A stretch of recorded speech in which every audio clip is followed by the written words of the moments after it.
The tray was a lie.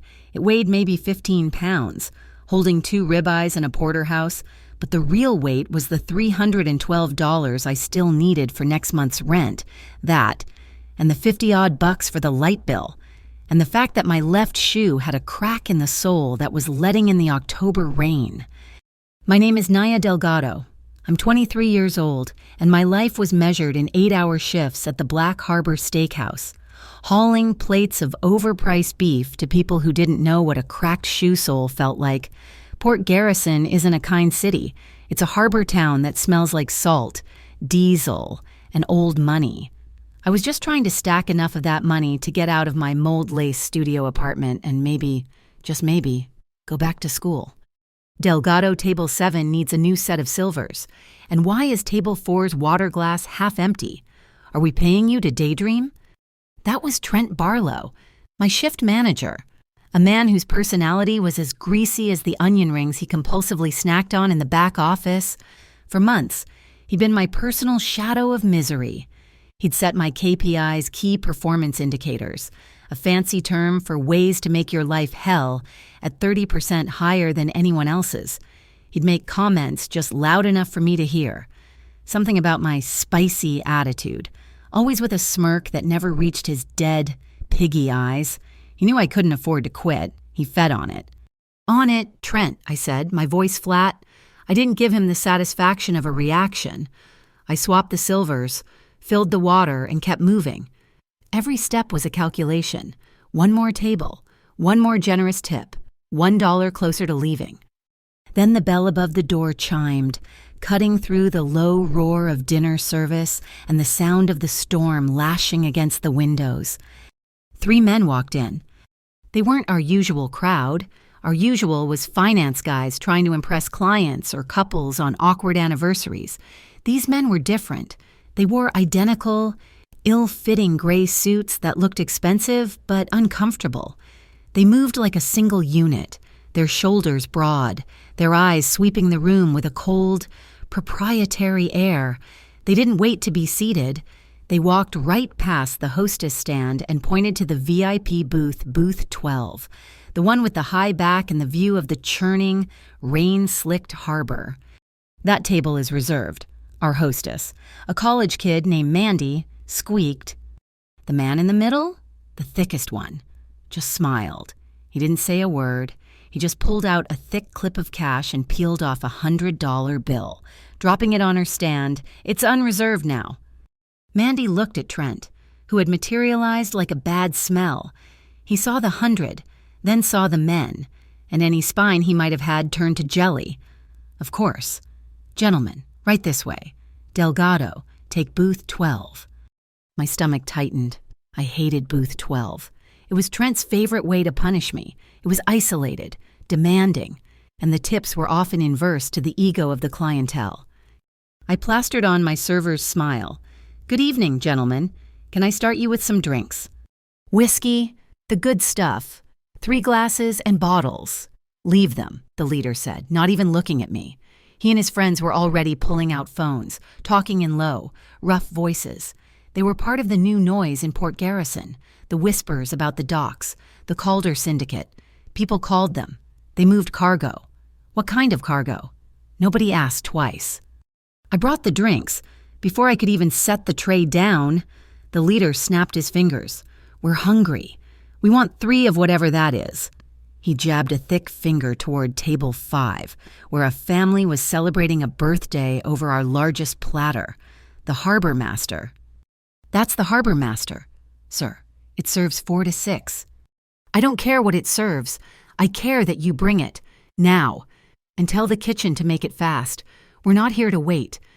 All other orders are ahead of yours, sir, but I'll put it in right." "No." He leaned forward, his voice dropping. "You'll put it in first. Tell the cook. Calder's men are here. He'll understand." I looked at Trent. He was already nodding frantically, waving his hand at me. "Do it, Delgado. Make it happen."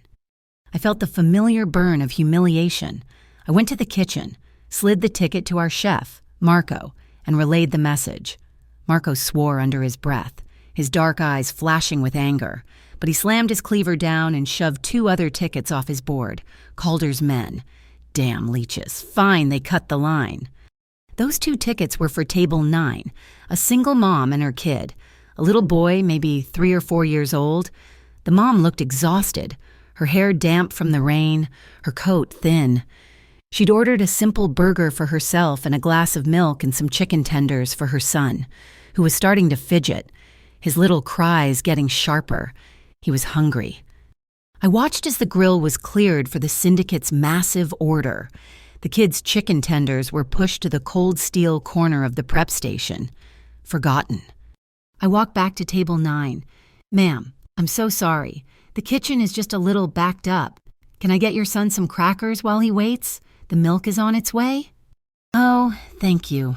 Honey," she said, her voice strained as she tried to bounce the fussy child on her knee. "He's just so tired. We just got off the bus." I went to the service bar. The milk was there, but before I could grab it, Trent intercepted me. "Booth 12 wants another bottle. Now. Delgado. Move. I just need to take this milk to table 9. Trent, the kid is crying." "The kid," he sneered, "isn't paying for this restaurant's liquor license. The gentlemen in booth 12 are... Get them the bottle." I stood there for a second, the white, cold glass of milk in my hand. I looked at the mother, her face etched with worry. I looked at the kid, his face red and blotchy. And I looked at booth 12, where the 3 men were now laughing loudly, tapping their steak knives on the table like impatient toddlers. I made a choice. I walked the milk to table 9. "Here you go, ma'am. His tenders will be right out." The mother's relief was a physical thing. "God, thank you." Delgado Trent's voice was a drill sergeant's bark. I turned. He was purple. My office. Now. Before I could move, one of the men in booth 12 stood up. He wasn't the leader, but a younger, meaner-looking one. "Hey, waitress, we ordered a bottle, not milk for some brat." I turned to him, keeping my voice level. "It's on its way, sir. I was just..." He stepped in front of me, blocking my path back to the bar. He was close enough that I could smell the sour whiskey on his breath. He looked past me, at the mother and her child. Then he smiled. "You know what I hate," he said, his voice loud enough for the tables nearby to hear. "I hate a crying kid. Ruins the atmosphere." And with a flick of his wrist, he backhanded the glass of milk out of the mother's hand. It happened in slow motion. The glass seemed to hang in the air for a second before it shattered on the floor. Milk splashed everywhere, all over the mom's coat, all over the floor, and onto the little boy, who was so shocked he stopped crying for a second before letting out a high-pitched, terrified wail. The whole restaurant went silent. The clinking of silverware stopped. The music seemed to fade. The man who did it just laughed, a short, ugly bark. His friends were laughing too. Trent Barlow was at my elbow, hissing. "Apologize to them? Naya, apologize now. Clean this up and apologize for the disturbance." I looked at the mess. I looked at the mother, who was trembling, trying to shield her son, her face pale with shock and fear. I looked at the man, who was still grinning, waiting for me to kneel. Something inside me, the part that had been saving pennies, the part that had endured Trent's insults, the part that was just so goddamn tired it snapped. I turned away from Trent. I walked straight up to booth 12. The men's smiles faded, replaced by surprise. I put my hands on my apron, my voice shaking just a little, but clear and cold as the rain outside. "If you make that child cry again," I said, looking the leader right in the eye, "this meal is free, but you are leaving." You could have heard a pin drop. The leader's eyes widened. The man who'd hit the glass just stared at me, his jaw slack. Trent grabbed my arm. "Naya, what the hell are you doing? Apologize to these men." I shook him off. I didn't raise my voice. I just looked at him. No. Then I turned my back on all of them. I walked to the service station, grabbed a stack of clean, dry towels and a new glass. I went back to the bar, poured a new glass of milk myself, and walked it to table 9. I knelt, ignoring the broken glass on the floor, and handed the milk to the mother. "Here," I said softly. Don't you worry about this mess. I started sopping up the spilled milk with the towels, shielding the mother and child with my own body. I'll have Marco remake those tenders. They'll be out in 2 minutes. You little... I heard the scrape of the booth and heavy footsteps. A large hand clamped down on my wrist. It wasn't a touch, it was a vice. The leader of the Greys. He hauled me to my feet. "Who the hell do you think you are?" he growled, his face inches from mine. My heart was rabbiting against my ribs, but I'd spent 7 years in this industry. I knew this move. I didn't pull back. I relaxed my arm, then twisted my elbow up and in toward his thumb, the weakest point of any grip. His grip broke instantly. He grunted in surprise as I stepped back, rubbing my wrist. A few diners had their phones out now, the little red recording lights glowing in the dim restaurant. "Sir," I said, my voice all business, my server mode back in place. "Our restaurant policy, as posted by the door, reserves the right to refuse service to any party that is purposefully disrupting the dining experience of other guests. Intimidating other customers and their children qualifies as a disruption. I will have to ask you to moderate your behavior, or I will call security." "You'll call who?" he sputtered, taking a step toward me. Trent was practically weeping. "Naya, you're fired. You're fired. Security? Get security." The front door opened again. The rain and wind blasted in, making the candles on the tables flicker. A man stood in the doorway, shaking water from a long, perfectly tailored black coat. He was older, maybe mid-30s, with dark hair slicked back and a face that looked like it had been carved from granite. He wasn't big like the men in gray, but the air around him was heavy. He closed his umbrella, his movements unhurried, economical. He looked at the scene. He saw me, standing defiant. He saw the goon, poised to grab me again. He saw the crying child, the spilled milk, the phones filming, and Trent sputtering into his walkie-talkie. His eyes, calm and cold, scanned the room for exactly 10 seconds. Then he walked forward, his expensive leather shoes making no sound on the hardwood floor. He stopped not in front of me, but in front of the mother. He spoke, his voice quiet, but it cut through the silence like a razor. "Who made the child cry?" Nobody answered. The men in gray had frozen, their faces turning a pasty white. The leader looked like he'd seen a ghost. I was still holding the wet towels. I nodded my head toward the leader. He knocked over the milk. The man in the black coat didn't look at me. He just turned his head, his gaze landing on his 3 men. They flinched, all 3 of them. "Apologize to her," he said. His voice was still quiet. "To the waitress and to the mother, then get out." "But, boss," she, the leader, started. "Get out." The shift in power was absolute. It was terrifying. The 3 men, who had owned the room a minute ago, suddenly looked like scolded schoolboys. They scrambled. "Sorry," the leader muttered, not looking at me. "Our apologies. Ma'am?" He fumbled in his pocket and threw another wad of cash on the mother's table. It must have been $500. Then they practically ran out of the restaurant, shoving past each other into the rain. Trent looked baffled. He turned to the man in the black coat, his Employee of the Month smile clicking into place. "Sir, thank you for handling that. I apologize for my server's behavior.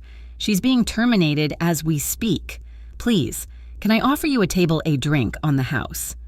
The man in the black coat let his eyes drift from Trent's face down to the plastic name tag pinned to his vest. He read it. Trent Barlow.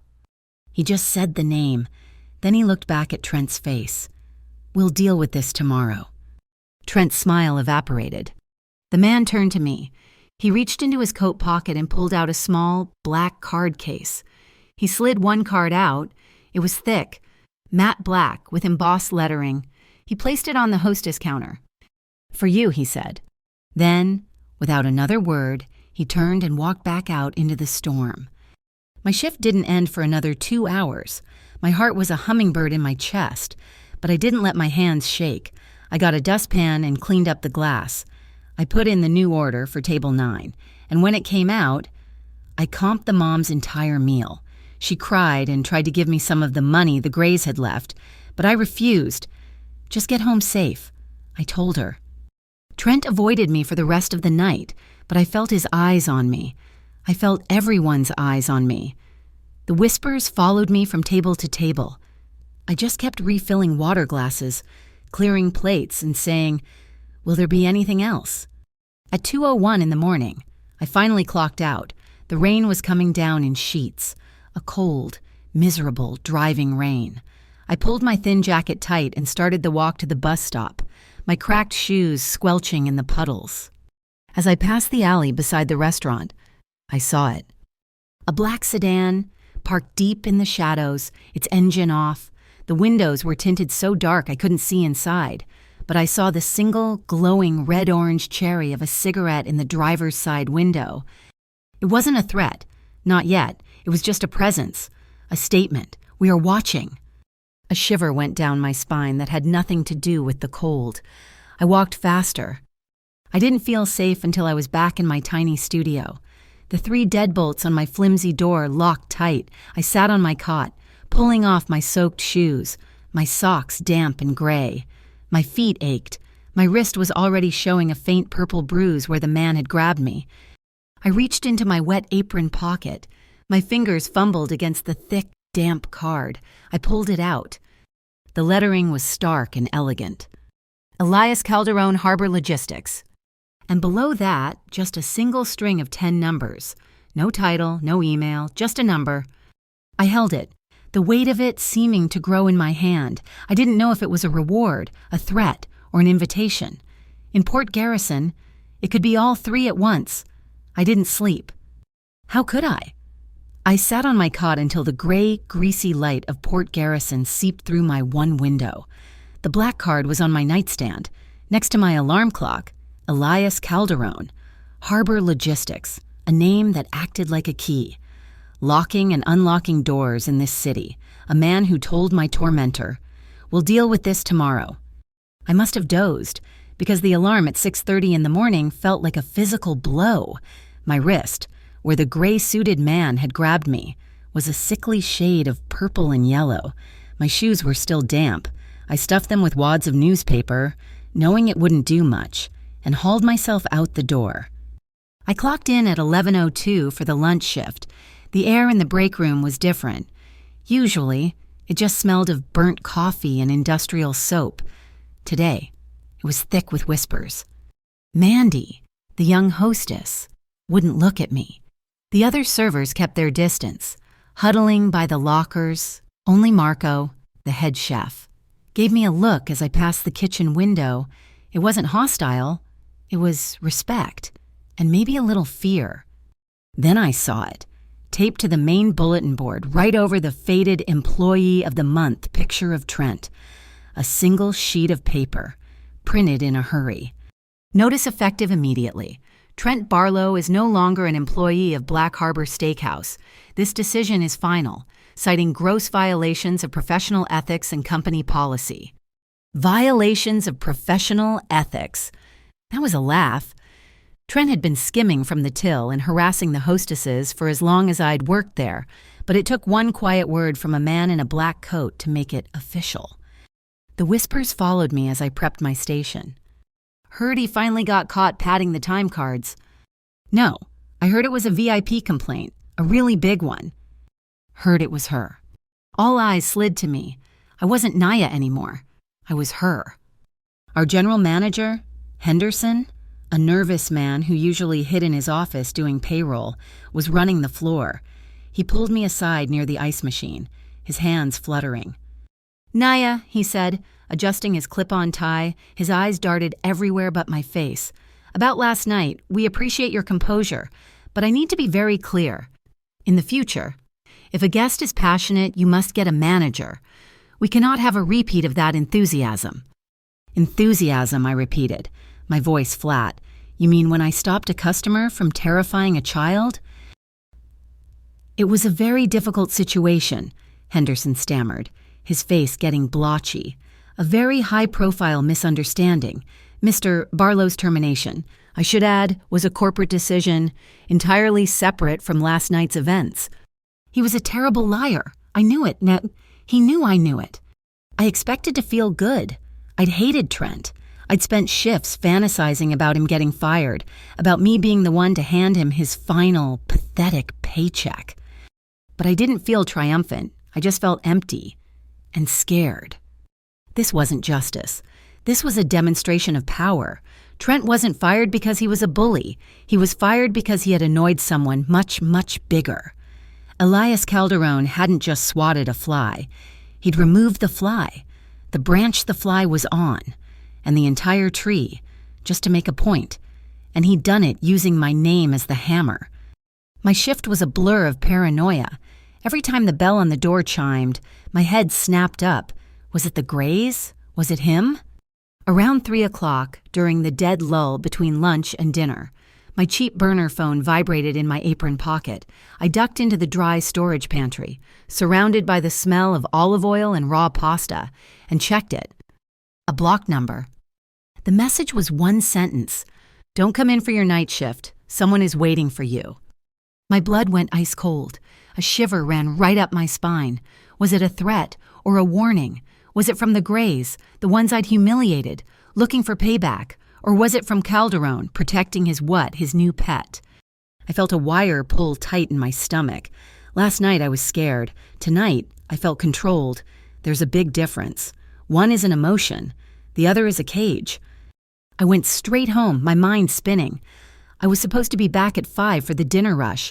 If I skipped, I'd lose the money. Henderson was already spooked. He'd fire me in a second if I was a no-show. When I got to my building, there was a new note taped to my apartment door. Not a threat, something worse. It was from my landlord. Miss Delgado, due to rising property taxes and urgent building maintenance a lie, the roof had been leaking for 6 months. Rent for Unit 3, B will be increasing by 20% effective the 1st of next month. 20%. I sank onto my cot, the letter crinkling in my hand. That was an impossible number. I'd never make that. Not just by slinging steaks. I was already skipping meals to make ends meet. My phone buzzed again. This time it was a video call. Mama. I wiped my face, took a deep breath, and forced a smile as I hit accept. Her face filled the screen, weathered and kind, the background of her tiny kitchen in Texas grainy and familiar. Naya, mija, how are you? You look skinny. I'm good. Mama, tired, the usual. I'm eating. Don't worry. Her smile faded a little. Listen, Carino, I don't want to worry you, but this storm they're talking about on the news, it's a big one. They're saying we might have to evacuate. I need to get the storm shutters fixed, and I need to buy water and plywood. She didn't have to say the next part.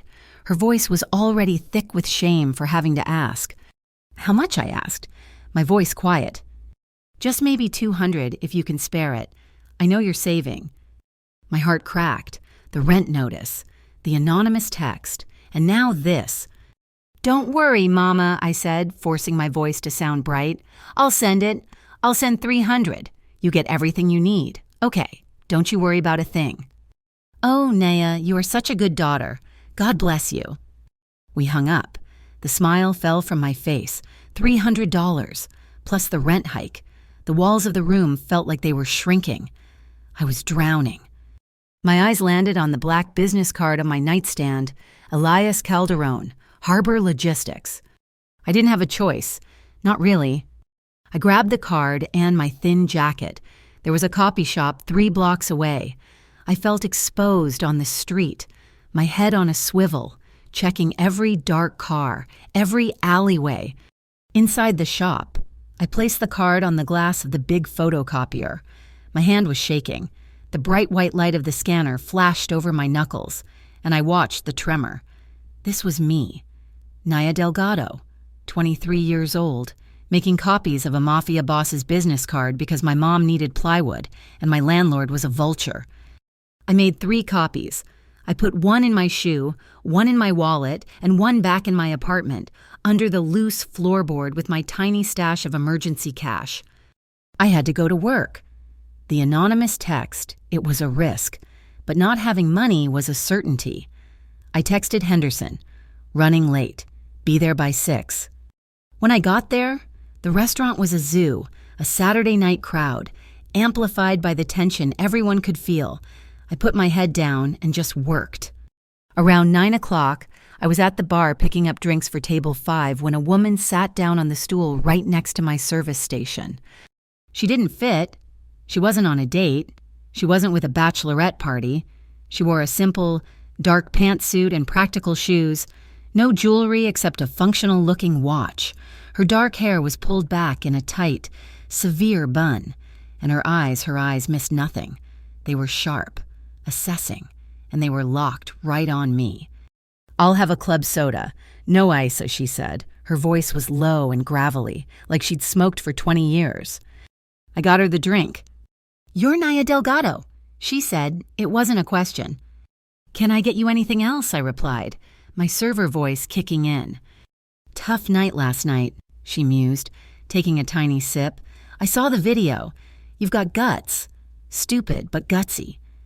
"I don't know what you're talking about." She smiled, a thin, humorless expression. "I'm Kira Palace." She slid a card across the wet bar. It was plain white, with just a name and a number. "I'm a private investigator. I've been looking into this place for a while. It's a popular spot." "We get good reviews on our steaks," I said, loading my tray.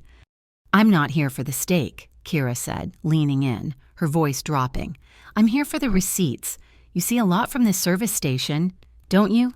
Naya, you see who meets who passes what under the table. This place, it's a laundromat, a fancy one with good ribeyes. The Port Garrison Urban Integrity Commission has been trying to get a look inside for a year." My heart hammered against my ribs. This was worse. This wasn't just gangsters. This was government. "I think you have the wrong person," I said, my voice tight. "I'm just a waitress." "Last night, you weren't just a waitress. You were the one who stood up to the Calder Syndicate. And today, your bully of a boss gets fired. That makes you interesting. Naya, that makes you either a target or an asset." "I have to get back to work," I said, lifting my tray. Kira sighed, finishing her soda in one gulp. "Don't be stupid. Calderon doesn't give out favors. He buys leverage. He owns you now, whether you know it or not." I just stared at her. She stood up, putting a $20 bill on the bar for a $4 drink. "Keep the card. When you realize the difference between pride and safety, call me. Answering my questions is a hell of a lot safer than answering his—" She turned and walked out, disappearing into the Saturday night crowd. I didn't finish my shift. At 10:30, I told Henderson I was sick and ran to the back. I couldn't breathe. The whispers of the staff, the shark-like eyes of Kira Palace, the ghost of Elias Calderon, it was too much. I scrambled to the back alley where I kept my bicycle chained to the grease trap. The rain had stopped, but the air was cold and damp, smelling of old fry oil and the sea. There was something on my bike seat. A clear, waterproof document bag. I looked around, my heart leaping into my throat. The alley was empty, save for the hum of the freezers and a single, flickering streetlight. My fingers fumbled with the Ziploc-style seal. Inside were 2 folded sheets of paper. The first was a letter of offer, an employment contract. Position Temporary Records Administrator Cashier. Company Harbor Logistics. Salary. The number made me stop breathing. It wasn't triple my pay. It was my entire monthly pay, paid out every single week. It was rent is not a problem money. It was mama don't worry about the storm money. Duration 2 weeks. At the bottom of the contract was the second piece of paper. It was a handwritten note on the same thick black cardstock as his business card. The handwriting was sharp, precise, and elegant. Just 2 weeks, no more E.C. Elias Calderon? This was it. This was the real test. My mind screamed, run. This is how it starts. You take the money, you do the 2 weeks, and then you're theirs. You're the girl who counts the money, then the girl who moves the money, then the girl who disappears. But my hands held the contract. My phone was full of bills. My mother was in the path of a hurricane. My reason told me to throw it in the dumpster. My empty bank account told me to sign it. I pulled out my burner phone. I still had the number from the black card. My fingers, the same ones that had been shaking at the copy shop, typed out a message. I deleted it. I typed another. Finally, I just wrote, "I will come for an interview." That's it. No commitment. I hit send. A reply came back in less than 10 seconds. It wasn't words. It was an address and a time. Pier 17, tomorrow, 9 a.m. I wheeled my bike home, the contract heavy in my backpack. I made it to my apartment just before midnight. I locked the 3 bolts, leaned my bike against the peeling wallpaper, and just stood in the dark, my heart pounding so hard I could hear the blood in my ears. Knock, knock, knock. I jumped, stifling a scream with the back of my hand. I didn't move. I didn't breathe. Knock, knock, knock. Slowly, I crept to the door. My peephole was cracked and yellowed, distorting the hallway into a funhouse mirror. There was a man standing there. I couldn't see his face. He wore a generic baseball cap pulled down low. He wasn't looking at my door. He was looking down. He bent over, placed a thick manila envelope on my worn-out welcome mat, and turned. He just walked away. He didn't run. He just walked to the stairs and disappeared. I waited 5 full minutes, my back pressed against the wall, before I dared to undo the locks. I snatched the envelope, locked the door, and threw all 3 bolts. It wasn't sealed. I dumped the contents onto my cot. It was one single document. It looked official, very official. There was a faint seal at the bottom, an eagle clutching what looked like a stock ticker. Bureau of Economic Integrity, Port Garrison Field Office. It was a pre-signed legal document. It had my name on it, Naya Delgado. It was, from what I could tell, a conditional immunity waiver. It said that in exchange for testimony regarding financial irregularities at the Black Harbor Steakhouse, I would be granted full transactional immunity from any subsequent investigation. There was no signature line for me, just a faint, scribbled signature at the bottom from a deputy director I'd never heard of. I dropped the paper as if it were on fire. Kira Palace, the Urban Integrity Commission, the Bureau of Economic Integrity. And Elias Calderon, Harbor Logistics, the job offer. I understood. This wasn't just a job offer, it was a war. Calderon wasn't just hiring a cashier, he was recruiting a witness. And Kira Palace wasn't just a nosy PI, she was the other side. I wasn't a waitress, I wasn't a victim, I was a piece on a chessboard. And I was suddenly, terrifyingly aware that 2 different, very powerful hands were moving me, both trying to use my voice, the voice that had told off 3 thugs in a restaurant for their own game. I had no idea which side was more dangerous. I took 3 buses to get to Pier 17. The city woke up in stages around me, from the pre-dawn gray of my neighborhood to the sharp, financial district sunlight glinting off glass towers. Then finally, the bus crossed the industrial canal, and the world changed again. This was the part of Port Garrison you only saw if you worked there. The air was thick with salt, diesel, and the metallic tang of welding. The sky was dominated by the skeletal arms of cargo cranes. Harbor Logistics was exactly where the text said it would be, but it was nothing like the greasy, anonymous office I'd pictured. It was a fortress. It wasn't a building so much as a 3-story bunker of smoked glass and reinforced steel. Hunkered down at the end of the pier, it looked like it was designed to withstand a hurricane, or maybe a siege. There wasn't a single angle of the perimeter that wasn't covered by a sleek, black security camera, the kind that swivels with a silent, 360-degree menace. The entrance wasn't a door, it was an airlock. I had to buzz in and hold my cracked ID up to a camera. A disembodied voice told me to proceed to the scanner. I had to put my backpack and my thin coat on a conveyor belt, just like at the airport, and walk through a metal detector. The whole time, a bored-looking guard in a crisp black uniform watched me from behind bulletproof glass. I was Naya Delgado, a waitress. With 3 copies of a business card hidden in my apartment and my shoe, I felt like I was trying to infiltrate a military base with a plastic knife. The guard buzzed me through the second door, and the sound of the docks died instantly.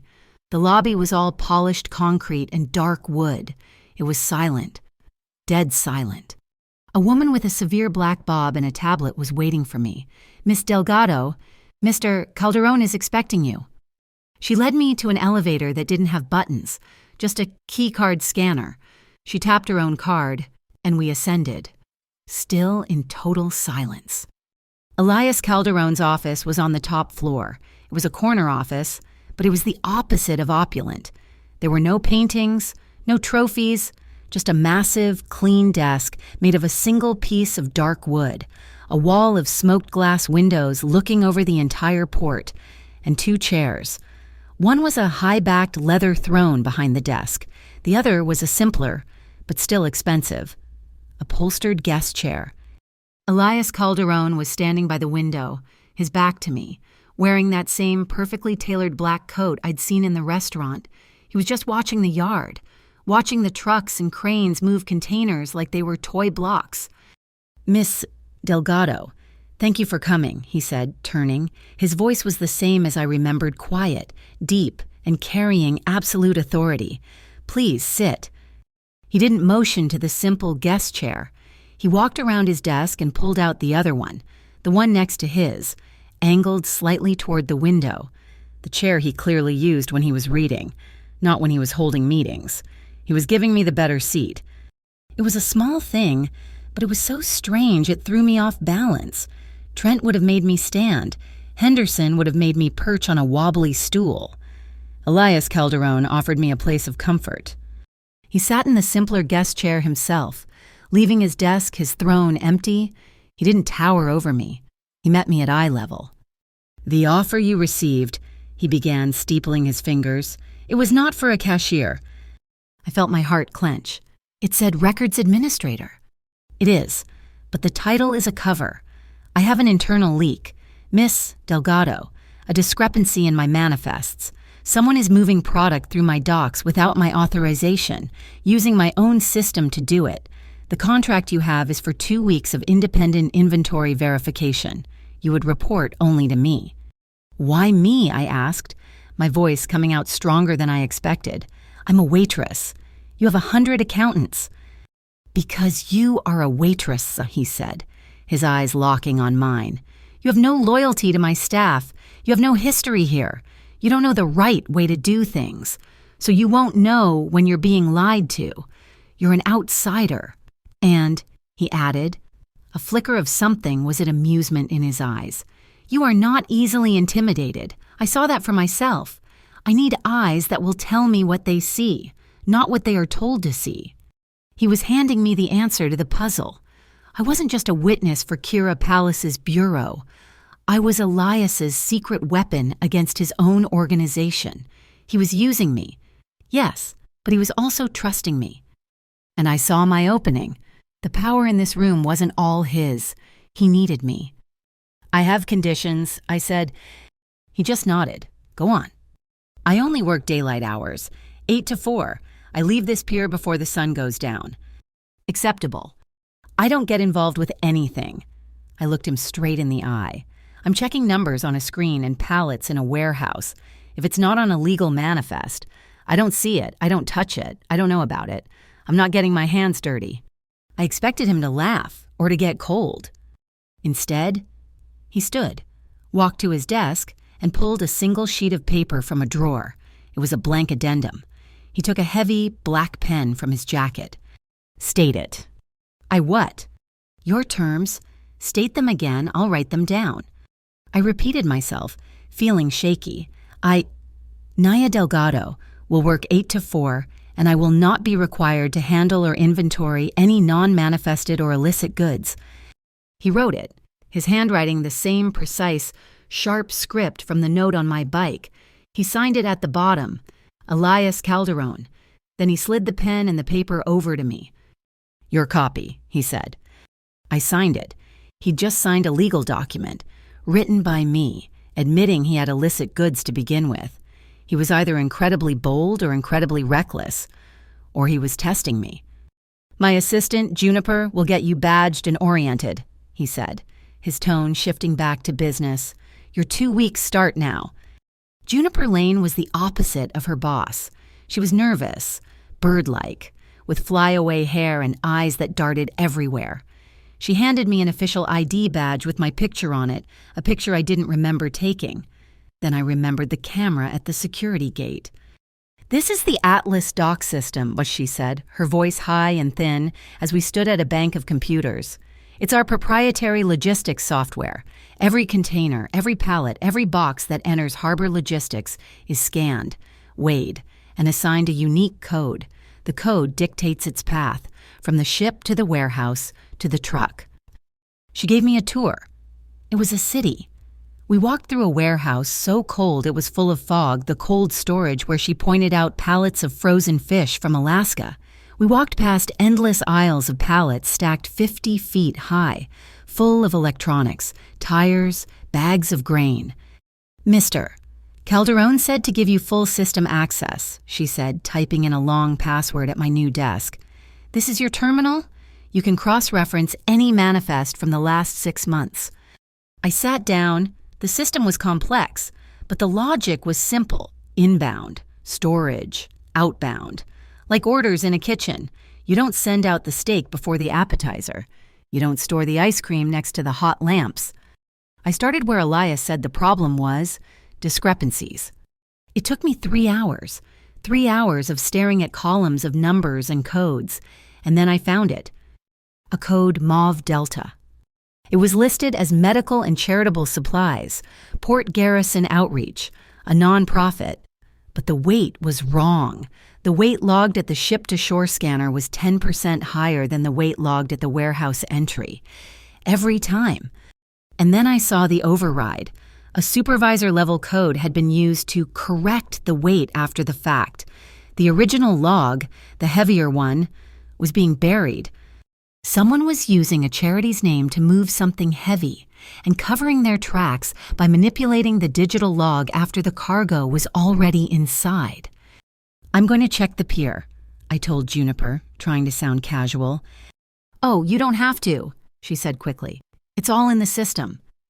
"I like to see the process," I said, grabbing my new badge. The docks were a different world, loud, chaotic, and bracing.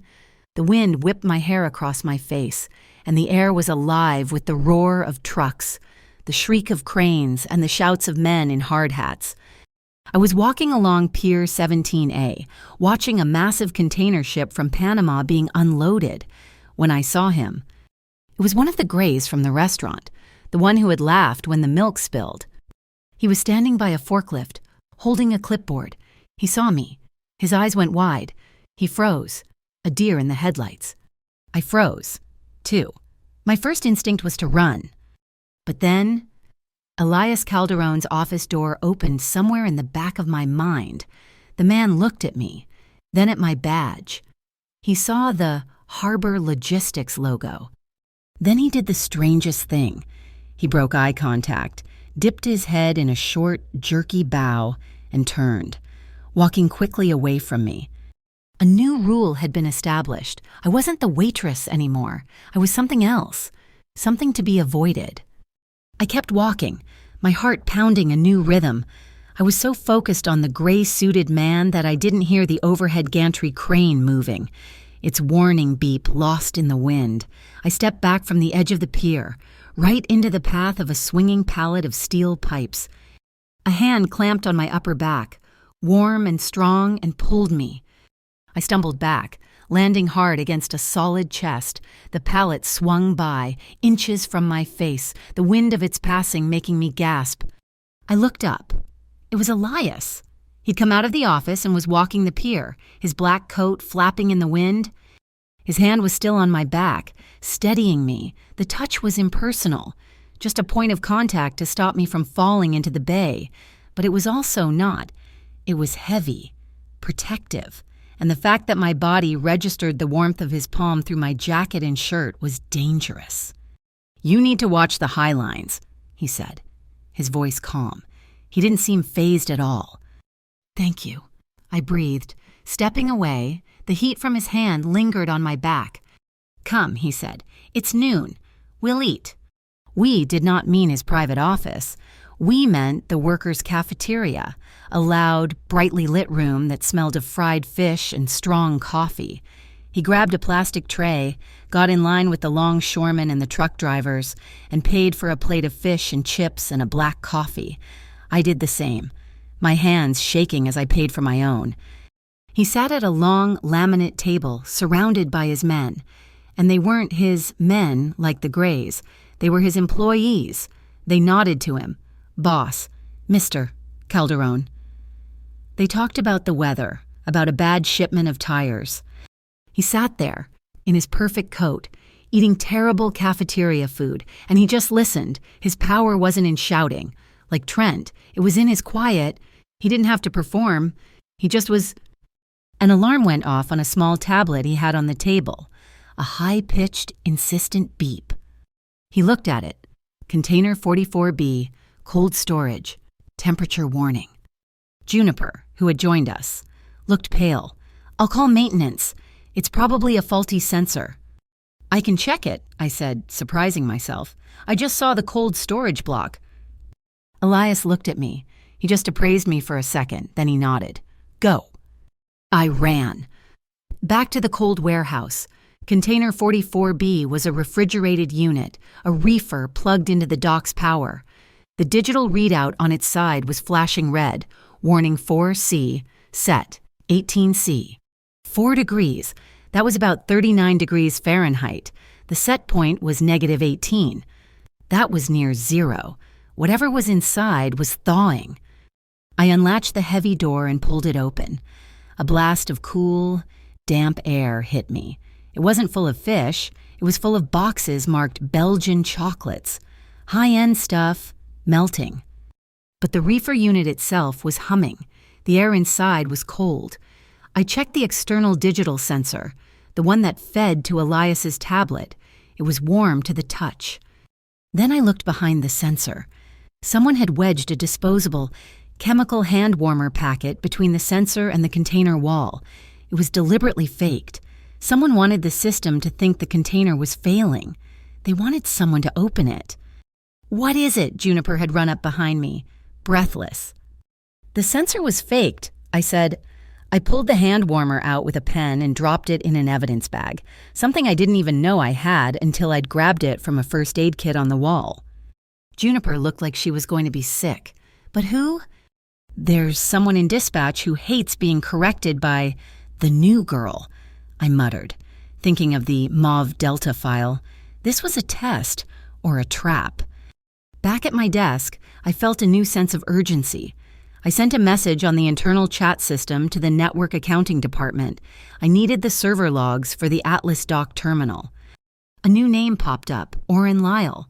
On it, an hour later, a file appeared on my desktop. It was the full access log. I cross-referenced the timestamp of the Mauve Delta weight correction. 3:03 in the morning. A user named D. Pike had logged in, accessed the manifest, and rewritten the weight data. I asked Orrin Lyle who D. Pike was. The answer came back instantly. Daryl Pike. He's the shift supervisor for port security, the night shift. The security, the people guarding the guards. My shift ended at 4. I left on the dot. I walked out of the steel and glass bunker, back into the real world, my head swimming with codes, alarms, and a signature. D. Pike. I was walking the half-mile to the bus stop, my pace quick, the sun already dipping behind the giant cranes. The street was deserted. A black sedan pulled up slowly beside me, pacing me. My blood turned to ice. It was the same sedan from the alley. I started to run. A second car, this one a beat-up blue Honda, suddenly cut me off, screeching to a halt at the curb in front of me. I was trapped, boxed in between the two cars. The passenger door of the Honda flew open. Get in now! It was Kira Pallas, the PI from the bar. Her face was grim, her eyes frantic. What are you? Get in, Naya, damn it, move. She didn't wait. She leaned across the seat, grabbed the front of my jacket, and physically yanked me into the car. She slammed the door shut as the driver peeled out, the tires smoking. The black sedan behind us gunned its engine, its headlights flashing in the rearview mirror. What is going on? I yelled, fumbling for a seatbelt. Kira didn't look at me. She was watching the sedan in her side mirror as it swerved to follow us. "You're an idiot, kid," she spat, her voice a low, terrified growl. "You've been in that building for less than 8 hours." "What are you talking about?" "I'm talking about the micro tag on your backpack. Someone's tagged you. They know exactly where you are. And now, they know you're with me." Kira didn't drive. She flew. The Honda was a cheap, rattling machine, but she handled it like a weapon, taking a hard right that sent me slamming against the passenger door. "The tag," I yelled, yanking my backpack from the floor. "Where is it?" "Don't bother. You won't find it," she snapped, wrenching the wheel left, then right again, diving into the labyrinth of the dockside access roads. The black sedan, the same sedan from the alley, was right on our tail, its engine a low growl that I could feel even over our own. It's a micro tag, sewn into the lining. Probably. They're military grade. He's had you marked since you walked in this morning. You mean Elias? "No, idiot," she barked, checking her rearview mirror. "Calderon doesn't need to tag you. He knows where you are. This is the opposition, the people he's hiding you from. The people who faked that reefer alarm." She slammed on the brakes, did a 180 in a gravel lot, and sped back the way we came, playing chicken with a massive container truck. The truck blared its horn, a sound loud enough to shake the car, forcing the black sedan to swerve and fall back. Kira used the opening, shooting down a narrow alley between two towering warehouses. She flicked her headlights off, plunging us into near total darkness. She cut the engine.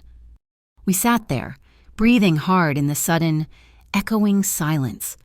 The alley smelled of rust and dead fish. Rain drumped on the roof. "Who?" I finally managed to ask, my voice a whisper. "Who is this?"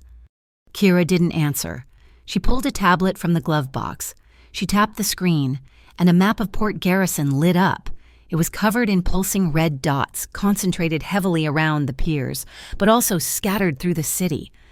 "This," she said, tapping one of the dots, "is Mauve Delta. The charity shipment you found, it's not just moving heavy, it's moving product for Pavel Dracos." The name meant nothing to me. "Dracos," she continued, her voice low and tense, "is Elias Calderon's shadow. For every move Elias makes in the light, Dracos makes 2 in the dark. Elias controls the logistics. Dracos controls the contraband. They've had a tense arrangement for years, but Dracos is getting greedy. He's using Calderon's own system, your Atlas dock, to move his merchandise, passing it off as charity. You, Naya, just stumbled into the middle of their war." She put the tablet away. "Elias thinks he's using you to clean his house.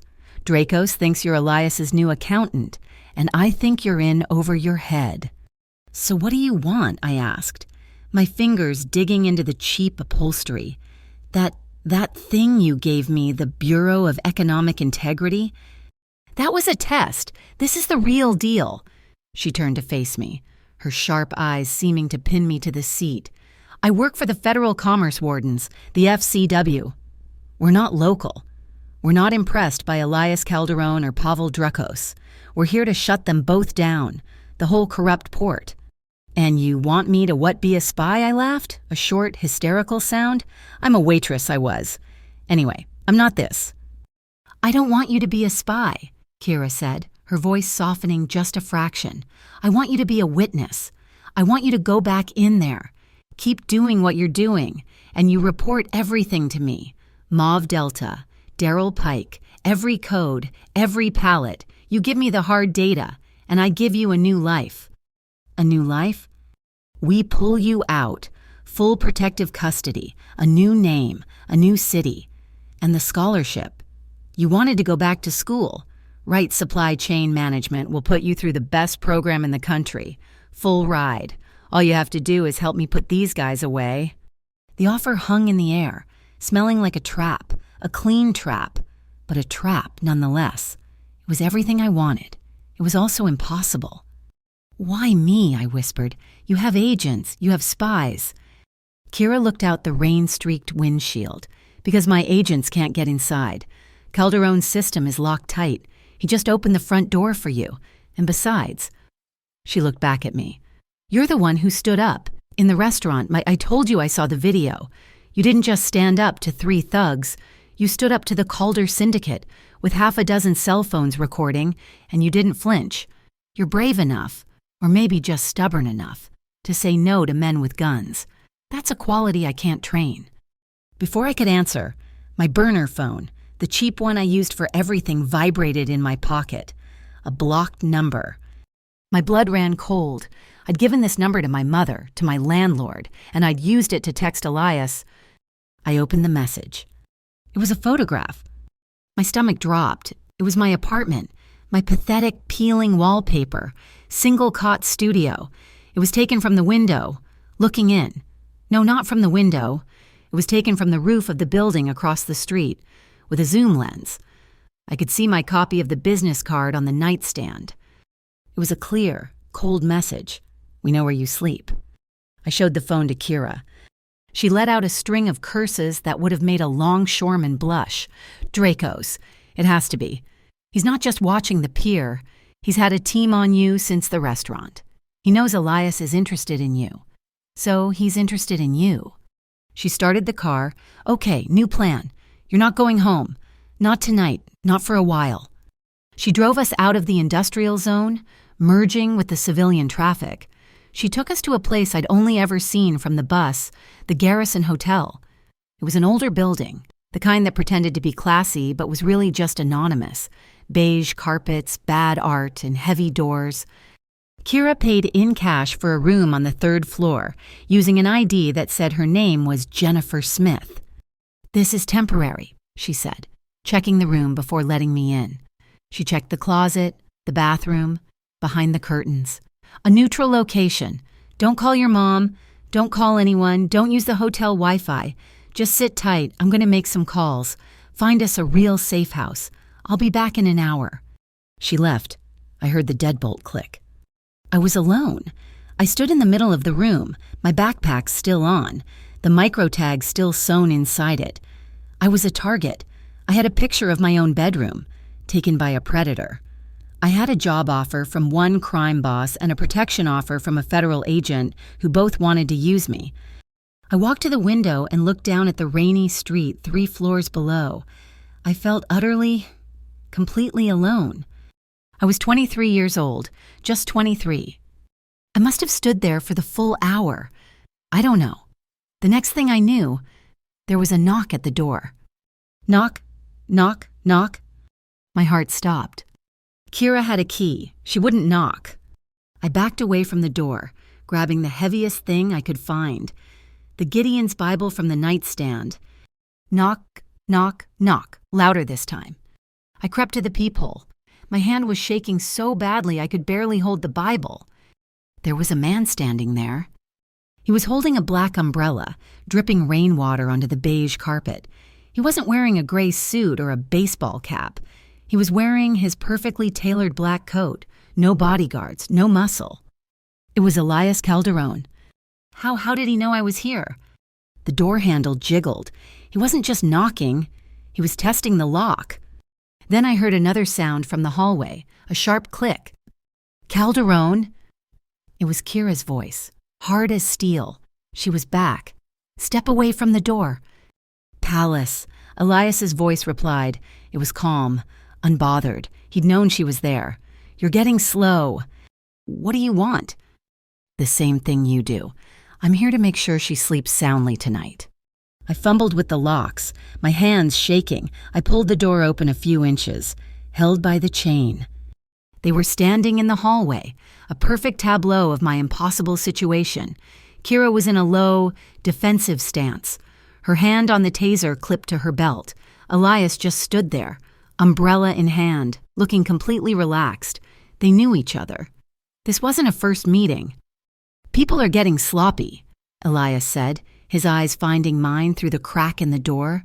Pavel Dracos' people have shown their hand. That photograph was clumsy. It was meant to panic you.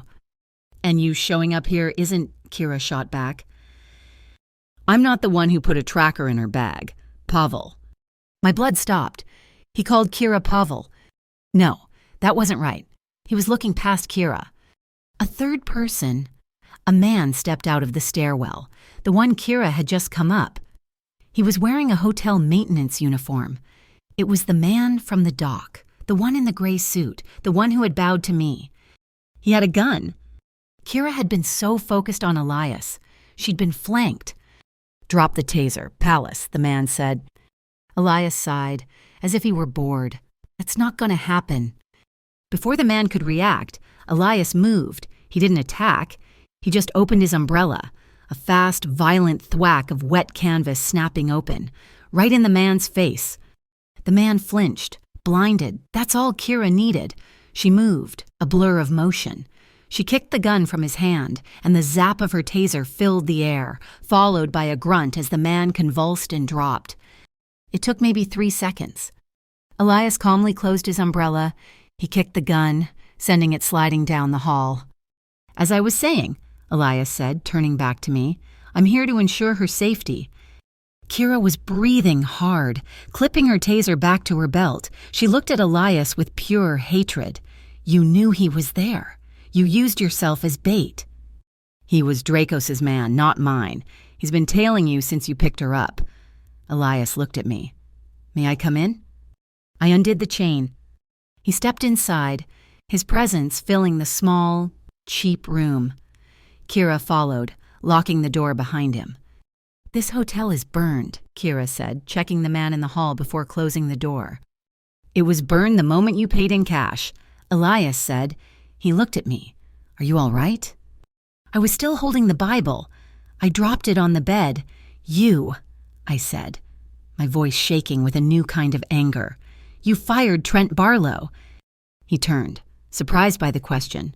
"No, I did not." "But the notice—" "I made one phone call," Elias said, his voice quiet, "to the man who owns the building the Black Harbor leases, a man who owes me a favor. I told him his tenant, Trent Barlow, was a liability. The owner then called his corporate office. They discovered Trent's violations. I merely removed the stone that was holding him up. The rest, as you said, the restaurant handled itself." It was a terrifying explanation, a display of invisible power. "Don't turn this kid into a shield, Calderon," Kira warned, her voice low. Elias looked at her. "A shield? I'm trying to find a leak. You're trying to start a war. Don't lecture me, Palace. I'm making the city a little cleaner. You're just trying to burn it down." "It needs to burn down," she retorted. Elias ignored her and walked toward the door. He stopped, his hand on the knob. "He'll send more. Dracos is not subtle." He looked at me. "The work at the pier is still waiting." He left. As he turned to walk down the hall, stepping over the still groaning maintenance man, his coat sleeve pulled up, just for a second. I saw a scar, a long, jagged white line that ran from his wrist up under his shirt sleeve. It wasn't a knife wound. It looked like an old, vicious burn. After he was gone, Kira let out a breath. "You see that?" she whispered, nodding toward the hallway. "The scar." I nodded. "He got that dragging his little sister out of a fire. Years ago. She didn't make it. People like him, the ones who believe in their promises, they're the most dangerous of all." A new kind of fear settled on me. It was maybe 3 a.m. I was dozing in the hotel chair, my backpack with the tracker now in the bathtub, wrapped in a wet towel. Kira was asleep on the bed, fully dressed. Whoop, whoop, whoop! The fire alarm. It was so loud it felt like a drill in my skull. "Go, go!" Kira yelled, grabbing her bag. "Go bag, let's move!" We ran into the hallway. It was already filling with smoke. Not thick, black smoke, but thin, chemical smoke. The other doors were opening, people in pajamas stumbling out, confused. "Stairs!" Kira yelled, pulling me toward the emergency exit. She slammed her shoulder into the push bar. The door didn't budge. "It's locked!" she yelled, throwing her full weight against it. "It's chained! Someone chained it from the other side!" People started to scream. The smoke was getting thicker. "This way!" A voice cut through the panic. It was Elias. He was standing at the end of the hall, by the other stairwell. How had he known he hadn't left? He was waiting. He didn't wait for us. He shoulder-checked the stairwell door, and the lock splintered. He wasn't breaking in, he was breaking out. He grabbed my arm as I ran past, not my wrist, my upper arm, and pulled me into the stairwell. Down, all the way down, don't stop. We clattered down the concrete stairs, past the lobby, which was already full of smoke. He didn't take us to the street. He pushed open the door to the sub-basement. The alarm was fainter here. We burst into a dark, damp hallway that smelled of garbage and concrete. The emergency lights cast a sickly green glow. It was the trash compactor room.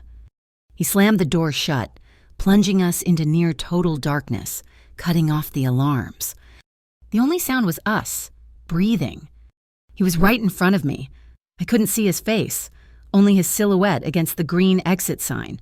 We were 2 feet apart, maybe 3. Both of us breathing hard from the run. The air was thick with the smell of wet trash in his coat, which smelled like rain and ozone. His eyes found mine in the gloom. He didn't say, "Are you okay?" He just looked. He saw the panic, the fear, the exhaustion. I could feel the heat rolling off him from the exertion. And I saw it, the moment. The one where he could have stepped closer. The one where he could have said something. Reached out. He didn't. He took a small, deliberate step back. He broke the eye contact first, turning his head to listen at the door. My phone buzzed. It was Kira, not a text, a call. I answered, my hand shaking. "Naya, I lost you in the smoke. I'm on the street. It wasn't a fire. It was a setup. Smoke grenades in the air ducts. The hotel is compromised. We're burned." I looked at Elias, his back still to me, a dark, solid shape in the green light. "Change position," Kira's voice snapped in my ear. "All business. Meet me at the corner of 4th and Grant. Tonight, you come to my safe house." I didn't watch him go. After he stepped back into the shadows of that hotel basement, I ran. My lungs burned, tasting of chemical smoke in the cold, wet air. I ran until my legs were numb, until I saw the dim headlights of Kira's beat-up Honda at the corner of 4th and Grant. I ripped the passenger door open and fell into the seat. She didn't ask if I was okay. She just hit the gas. We drove for what felt like an hour, winding up into the hills that overlooked the harbor, leaving the city grid behind. The streets here were narrow, slick with pine needles and mist. She pulled down a long, unpaved gravel road that seemed to end at the edge of a cliff. She killed the engine. "This is it," she said. It wasn't a house. It was an old boathouse, and on top of it, a small attic apartment built of weathered wood. It looked like it had been here for 100 years. We got out. The only sounds were the wind whistling through the tall pines and the distant, lonely clang of a channel buoy out in the dark. Kira unlocked 3 different, heavy-duty locks, and we stepped inside. The air was cold and smelled of cedar, old rope and salt. It was one big room, with a sloped ceiling, a small cot, an old sofa, and a massive picture window that looked out over the entire bay. The water at night wasn't black. It was a vast, flat sheet of polished steel, reflecting the cold pinpricks of light from the far side of the harbor. I had never seen the ocean look so quiet. Kira dropped her go-bag by the door and slumped into a worn-out armchair. The adrenaline was leaving her, and for the first time, she just looked tired. "He won't find us here," she muttered, rubbing her eyes. "This place is off the grid, belongs to an old federal judge. Dracos's men won't even think to look."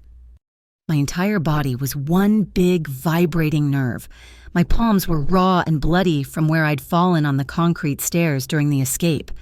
I found a small first aid kit in the bathroom, my hands shaking so badly I could barely open the antiseptic wipe. Kira was already asleep in the chair, her head lolled back, her breathing a low, rough snore. She was out cold. I sat on the floor, cleaning the gravel out of my skin, wincing.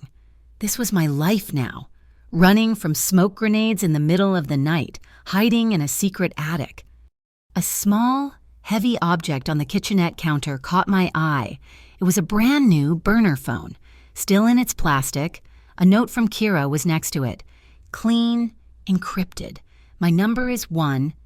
Use it for nothing else. I picked it up. There was a text message. It had come in 10 minutes ago. It wasn't from speed dial 1. It was from an unknown number. I opened it. Pier 17 is locked down. Dracos' man from the hotel is being handled. Rest. It wasn't signed. It didn't have to be. My fingers hovered over the screen. How did he get this number? Did Kira give it to him? I sat there, the antiseptic wipe forgotten in my hand, watching the distant, blinking light of the buoy. I hadn't taken a full, deep breath in 2 days. I didn't sleep. I just watched the sky change. The steel gray water turned to lavender, then to a pale, cold pink dawn. I heard the crunch of tires on the gravel road below. Kira was awake instantly, a low growl in her throat. She was on her feet, her hand on the taser on her belt, moving to the window. She looked down, and her whole body went rigid with fury. "You've got to be kidding me!" I looked over her shoulder. Down on the little patch of gravel by the water, an old, unremarkable gray pickup truck was parked. Elias Calderon got out. He wasn't wearing his black coat, just dark jeans and a heavy, dark gray sweater. He was holding a large paper bag and a cardboard tray with 2 coffees. He didn't walk to the door, and he didn't look up at the window. He just walked to the edge of the wooden dock, set the bag and the coffees on a piling, and stood there, looking out at the water. He was waiting. He knew we were watching. "How did he find this place?" I whispered. "He didn't," Kira spat, her voice tight with anger. "I gave him the number. As a one-time emergency line, I didn't think he'd use it for a social call." She stormed down the narrow wooden stairs. I heard her voice, sharp and low, and his, a calm, deep rumble. A minute later, she came back up, her face a mask of frustration. "He's asking for you," she said, clipping her words. "He says he brought breakfast, your call, Naya, but remember what he is.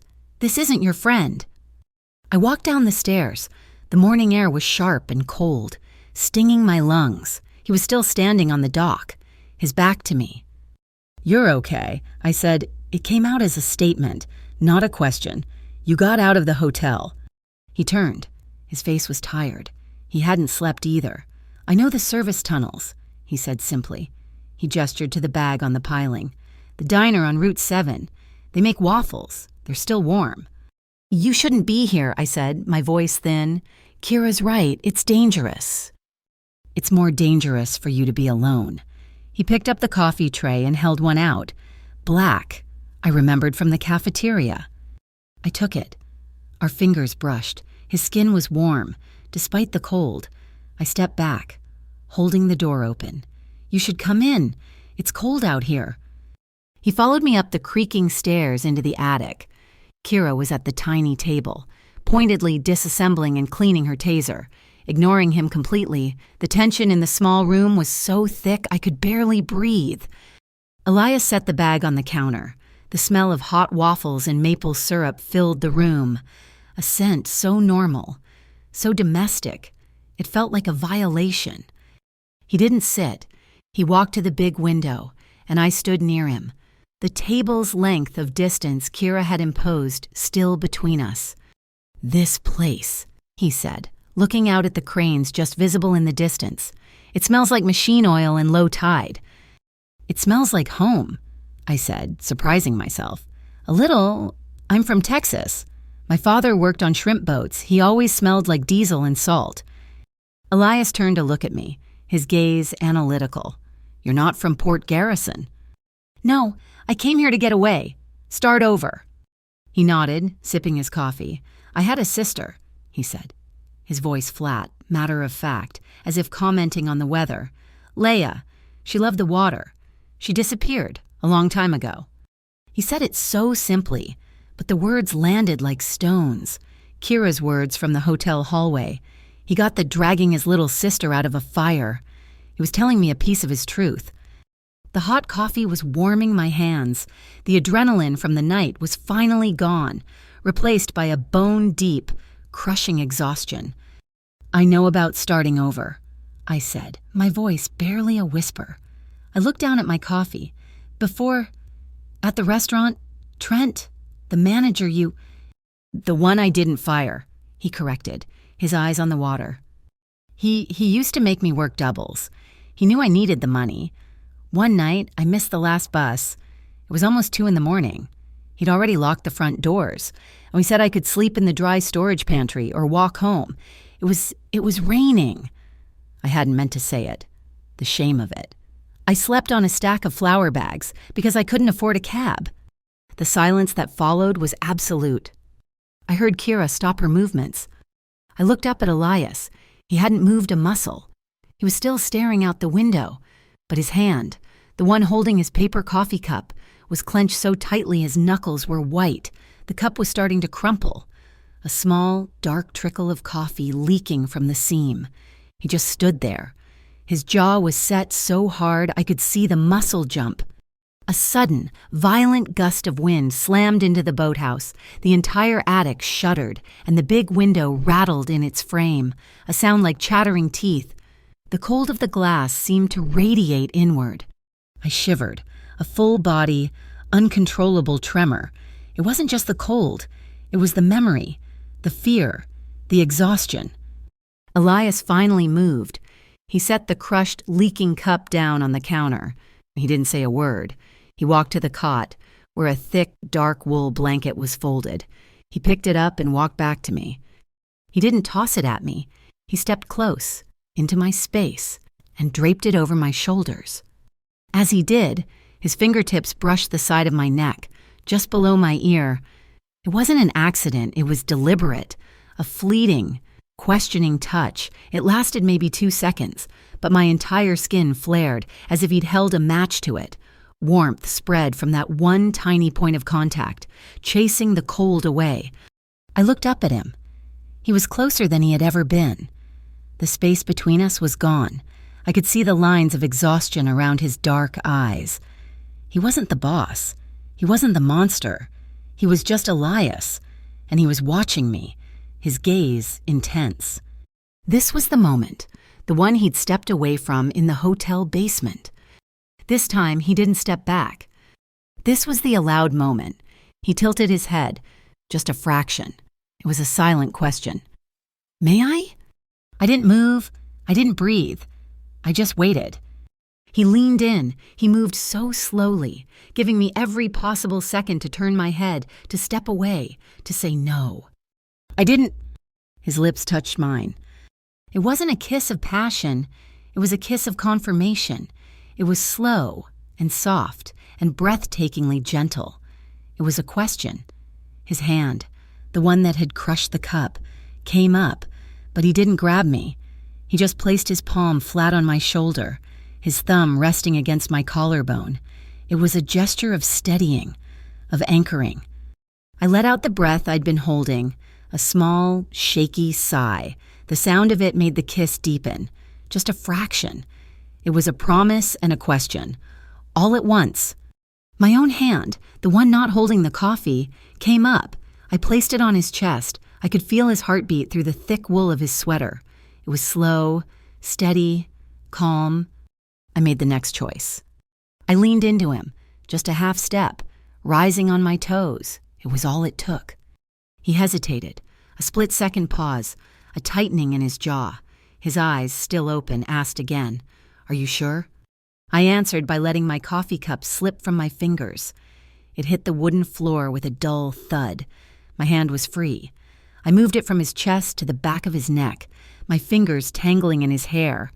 I nodded, once. That was all he needed. His other arm came around my waist, pulling me close, not crushing me, holding me. He gathered me in, flush against him, and his mouth met mine again, and this time, there was no question. It was a long, deep, searching kiss that spoke of hotel fires and lonely nights and sleeping on flour bags. It was breathless and achingly controlled, but it was the most intense thing I had ever felt. It wasn't a spark. It was an anchor line pulling taut. He was steadying me, and I was steadying him. He broke the kiss, but he didn't let me go. He just rested his forehead against mine. We stood like that for a full minute, breathing the same air, sharing the same space. He smelled like coffee in the cold morning wind. He took my hand, led me to the old, overstuffed sofa against the wall, and sat, pulling me down with him. He reached for the blanket I'd dropped and wrapped it around us both. We just sat, side by side, tangled in a wool blanket, listening to the wind and the distant buoy. It wasn't about more. It was about this quiet, this warmth. I felt the last of the tension drain out of me, and my head grew heavy. I leaned it against his shoulder, then let it slide down until my forehead was resting on his collarbone, right over his heart. His arm tightened around me, holding me securely. We sat in silence for a long time, then he spoke, his voice a low rumble in his chest, right against my ear. "I don't promise peace. Naya." I waited. "I only promise honesty."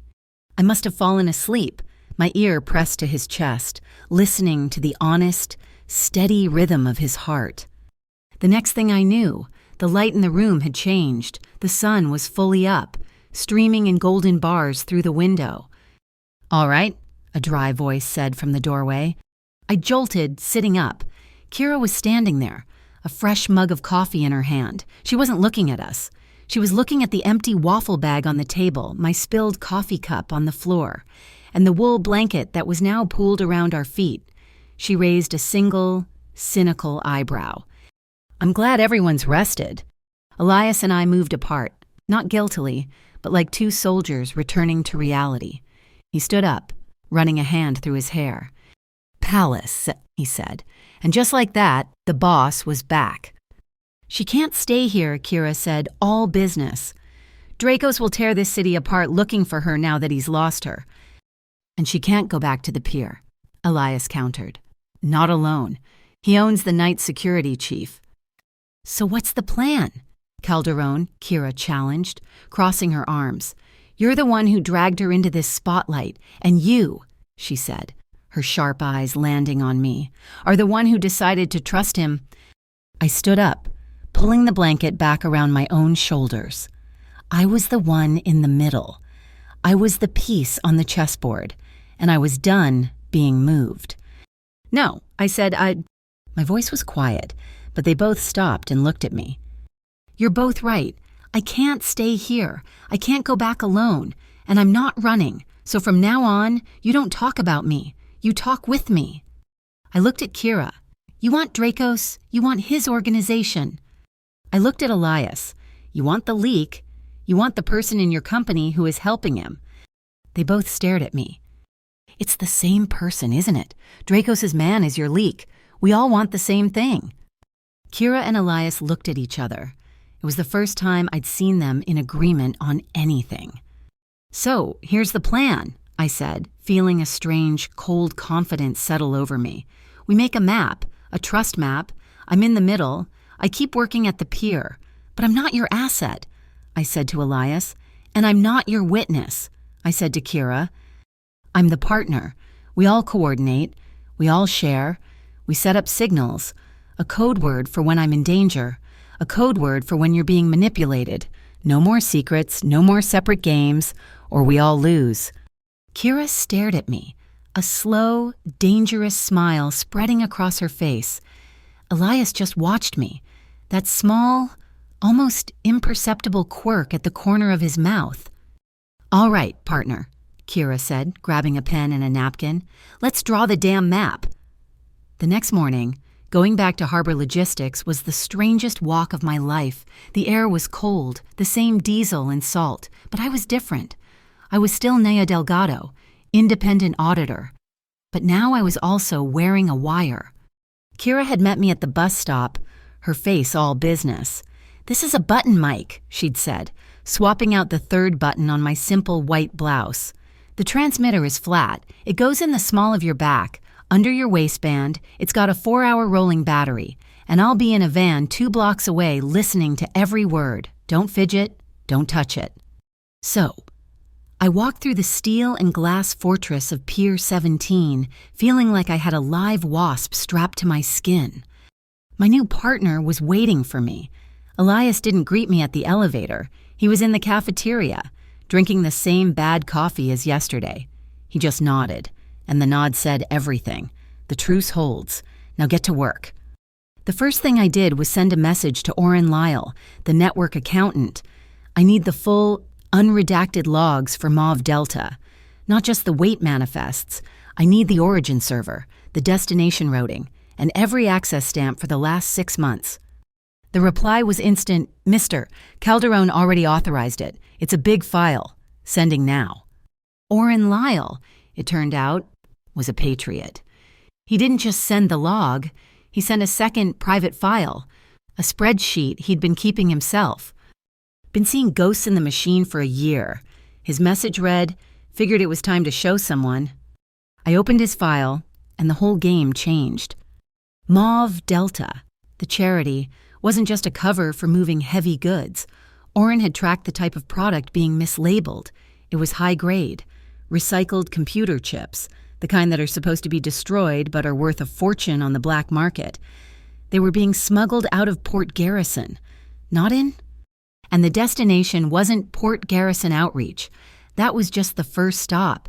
The final manifests, the ones buried 4 layers deep, were all routed to a single entity, the Port Renaissance Fund. I'd seen that name before, on billboards, on bus stop benches. They were supposed to be the civic group funding the new harbor expansion. They're not just smuggling, I said to the button on my shirt. They're using a shell company to reinvest the money right back into the city. They're buying the port. Stay on it, Kira's voice whispered in my ear. She'd given me a tiny, flesh-colored earpiece, the kind news anchors wear. That's the definition of racketeering. My hands were flying across the keyboard, pulling up cargo records, when a new tension entered the office. Juniper Lane, Elias's assistant, was hovering by my desk. She looked worse than she had yesterday. Her eyes were red-rimmed, and she was twisting a paperclip in her hands. "He wants to see you," she stammered. "Mr. Calderon, in the container yard, Bay C." It was a setup. My stomach went cold. Did he say why? Just to check a manifest, a discrepancy. She couldn't meet my eyes. I hear her. "Naya," Kira's voice buzzed. Her heart rate's 150. She's terrified. This isn't Elias's order. This is a summons from someone else. Go. I'll watch. Elias is on the pier. I can see him from my van. He's 200 yards away. I stood up, my legs feeling like cement. Okay, Juniper, lead the way. We walked out of the office, back into the roar and the wind of the docks. Bay C was a canyon of stacked containers, colored blocks of red, blue, and rust orange. It was isolated, shielded from the main office by a wall of steel. It's this one, ma'am, Juniper said, pointing to a large, refrigerated container. The manifest, it's wrong. I looked at the container. There was nothing wrong with it. I looked at Juniper. She was shaking like a leaf, her eyes darting up. Not at me, but above me. I heard it before I saw it, the high-pitched hydraulic whine of a forklift running too fast, and then a shout. Look out, load slipping.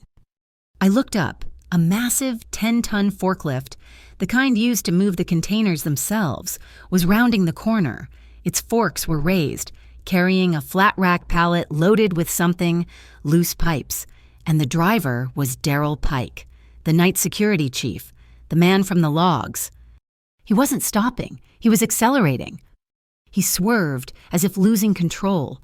The entire flat rack tilted, the pipes, each one thick as my body, were tipping, right at me. There was no time to run. A hand grabbed my waist. It wasn't a pull, it was an impact. I was lifted off my feet and slammed backward, my back hitting the corrugated steel of the container behind me with a clang that knocked the wind out of me. Elias. He was in front of me, his arm a steel bar across my waist, pinning me to the container. He'd come from nowhere. He used his own body as a shield. A ton of steel pipe crashed onto the asphalt, exactly where I had been standing. The sound was a deafening explosion of metal on concrete. The ground shook. Daryl Pike's forklift screeched to a halt. He stared, his face a mask of pure, unadulterated shock. He hadn't just been trying to scare me. He'd been trying to crush me. Elias didn't let go of me. He didn't yell. He just stared at Pike, He slowly raised his left hand and pointed, not at Pike, but at the security camera mounted on the light pole directly above us. A little red light was blinking. The camera was active. It had seen everything. Pike's face went from shock to pure, white-hot panic. He slammed the forklift into reverse and sped away, disappearing around the corner. Elias still didn't move. His arm was still locked around my waist. I was pressed against him, my face buried in his sweater, which still smelled faintly of coffee and wind. I could feel his heart hammering against my chest, or maybe it was mine. I couldn't tell. "You okay?" he murmured, his voice a low vibration against my hair. I just nodded, unable to speak. He let me go, stepping back. I sagged against the container. He tried. "I know." His voice was cold, colder than the harbor wind. A small, choked sound came from behind us. Juniper. She was huddled by the corner, her hands over her mouth, tears streaming down her face. She'd seen it all. "He made me," she whimpered, sliding down the wall. "He made me. Dracos. He has my brother. My brother has problems. Gambling. He owes Dracos so much money, they said they'd hurt him. They said I just had to report on Mr. Calderon. And then they said to bring you out here. They said it was just to scare you, I swear to God. I didn't know." Elias walked over to her. He didn't yell. He crouched down, just as he had for me in the office. He put a hand on her shoulder. "Juniper," he said, his voice quiet but firm. "Get up. Go to my office. Lock the door. Do not come out until I come for you. Understand?" She nodded, sobbing. "And Juniper, your brother is fine. His debt is being handled. As of right now, you just need to write down everything you know." He was offering her protection. He was buying her testimony. She scrambled to her feet and ran. "Holy hell! Naya!" Kira's voice crackled in my ear. "That was not a warning. That was an execution attempt. We're done. Pull out. Now." "No," I whispered, straightening up, my legs still shaking. "No, Pike is running. He's panicking. Now is when we push." I looked at Elias. "We have to move. Now. Pike's going to wipe his terminal. He's going to run." "He can't," Elias said, a dark confidence in his voice. "Oren just locked his account. He's trapped in the system." "And then let's set the real trap," I said. We went back to the office. This was Kira's idea, the one we'd mapped out at the boathouse, the digital signature trap. With Oren's help, we drafted a fake email. It looked like an urgent internal memo from Harbor Logistics parent company in Rotterdam. Subject: urgent audit, manifest discrepancy, Onyx 9. Body: all level 4 managers must immediately review the attached pallet manifest, Onyx 9, for signature verification. Failure to comply will result in system-wide lockout. It was pure bait. The attached file wasn't a manifest. It was a tracker. A simple, elegant piece of code Kira had designed. The second someone clicked it, it wouldn't just tell us who clicked it. It would fingerprint their entire device, copy their recent keystrokes, and install a listener. "Oren," I said over the chat, "send it to Pike and send it to the entire distribution list for the Port Renaissance Fund." "That's half the city council," Oren typed back. "I know," I said. We waited for 10 minutes. The only sound was the clicking of my keyboard as I pretended to work. Then a ping from Oren's tracker. "We got one," he typed. "Daryl Pike. He clicked it. He's in. We're reading his machine. Oh, God, he's wiping his hard drive." "Too late," Kira's voice said in my ear. "We've got the cash. We're good." Another ping. My blood ran cold. "Who?" I typed. "I don't believe it," Oren wrote. "The click came from City Hall, from the office of Councilman Robert Miller." My mind flashed back to the bar, to Kira's words. "The Port Garrison Urban Integrity Commission has been trying to get a look inside for a year." "Kira," I whispered into the mic, "which councilman chairs the Integrity Commission?" Kira's reply was a single, hissed curse. "Miller, Robert Miller. The bastard is investigating the port while being on Dracos' payroll. He's not just a leak, he's the faucet." That night, Elias found me as I was clocking out. He was back in his black coat, the boss persona fully restored. "You're not taking the bus," he said. It wasn't a request. "You're coming with me." "Where?" I asked, my hand instinctively going to the button mic, which was now dead. Kira and I had swapped it for a fresh one in the bathroom an hour ago. "The Velvet Anchor. The Port Renaissance Fund is hosting their annual gala. It's a charity event. Councilman Miller will be there. Pavel Dracos will be there. And so will we." "You want me to go to a party after someone just tried to kill me?" "I want to show them I'm not scared," Elias said, his eyes hard. "And I want to show them you're not scared. I'm not introducing you as my secretary. I'm introducing you as my auditing consultant. Look at me. I don't have a dress." He just held up a garment bag. It was a deep midnight blue dress. Simple, elegant, and severe. It wasn't flashy. It was armor. The Velvet Anchor was a different world. It was all dark wood, polished brass, and the low, smooth sound of a live jazz trio. The air smelled like expensive perfume and old money. This was where the real deals were made, not in boardrooms, but over champagne and shrimp cocktails. I felt like a fraud, but the dress fit perfectly. I'd pulled my hair back into the same severe bun Kira wore. I wore no jewelry. Elias stayed at my side, his hand not touching me but hovering, a point of heat at the small of my back. He introduced me, his voice calm and level. "This is Naya Delgado, my new auditing consultant. She's streamlining my logistics." The word streamlining made Councilman Miller a man with a booming laugh and dead eyes. Pause. He looked at me. A flicker of something recognition. "Fear." "A pleasure.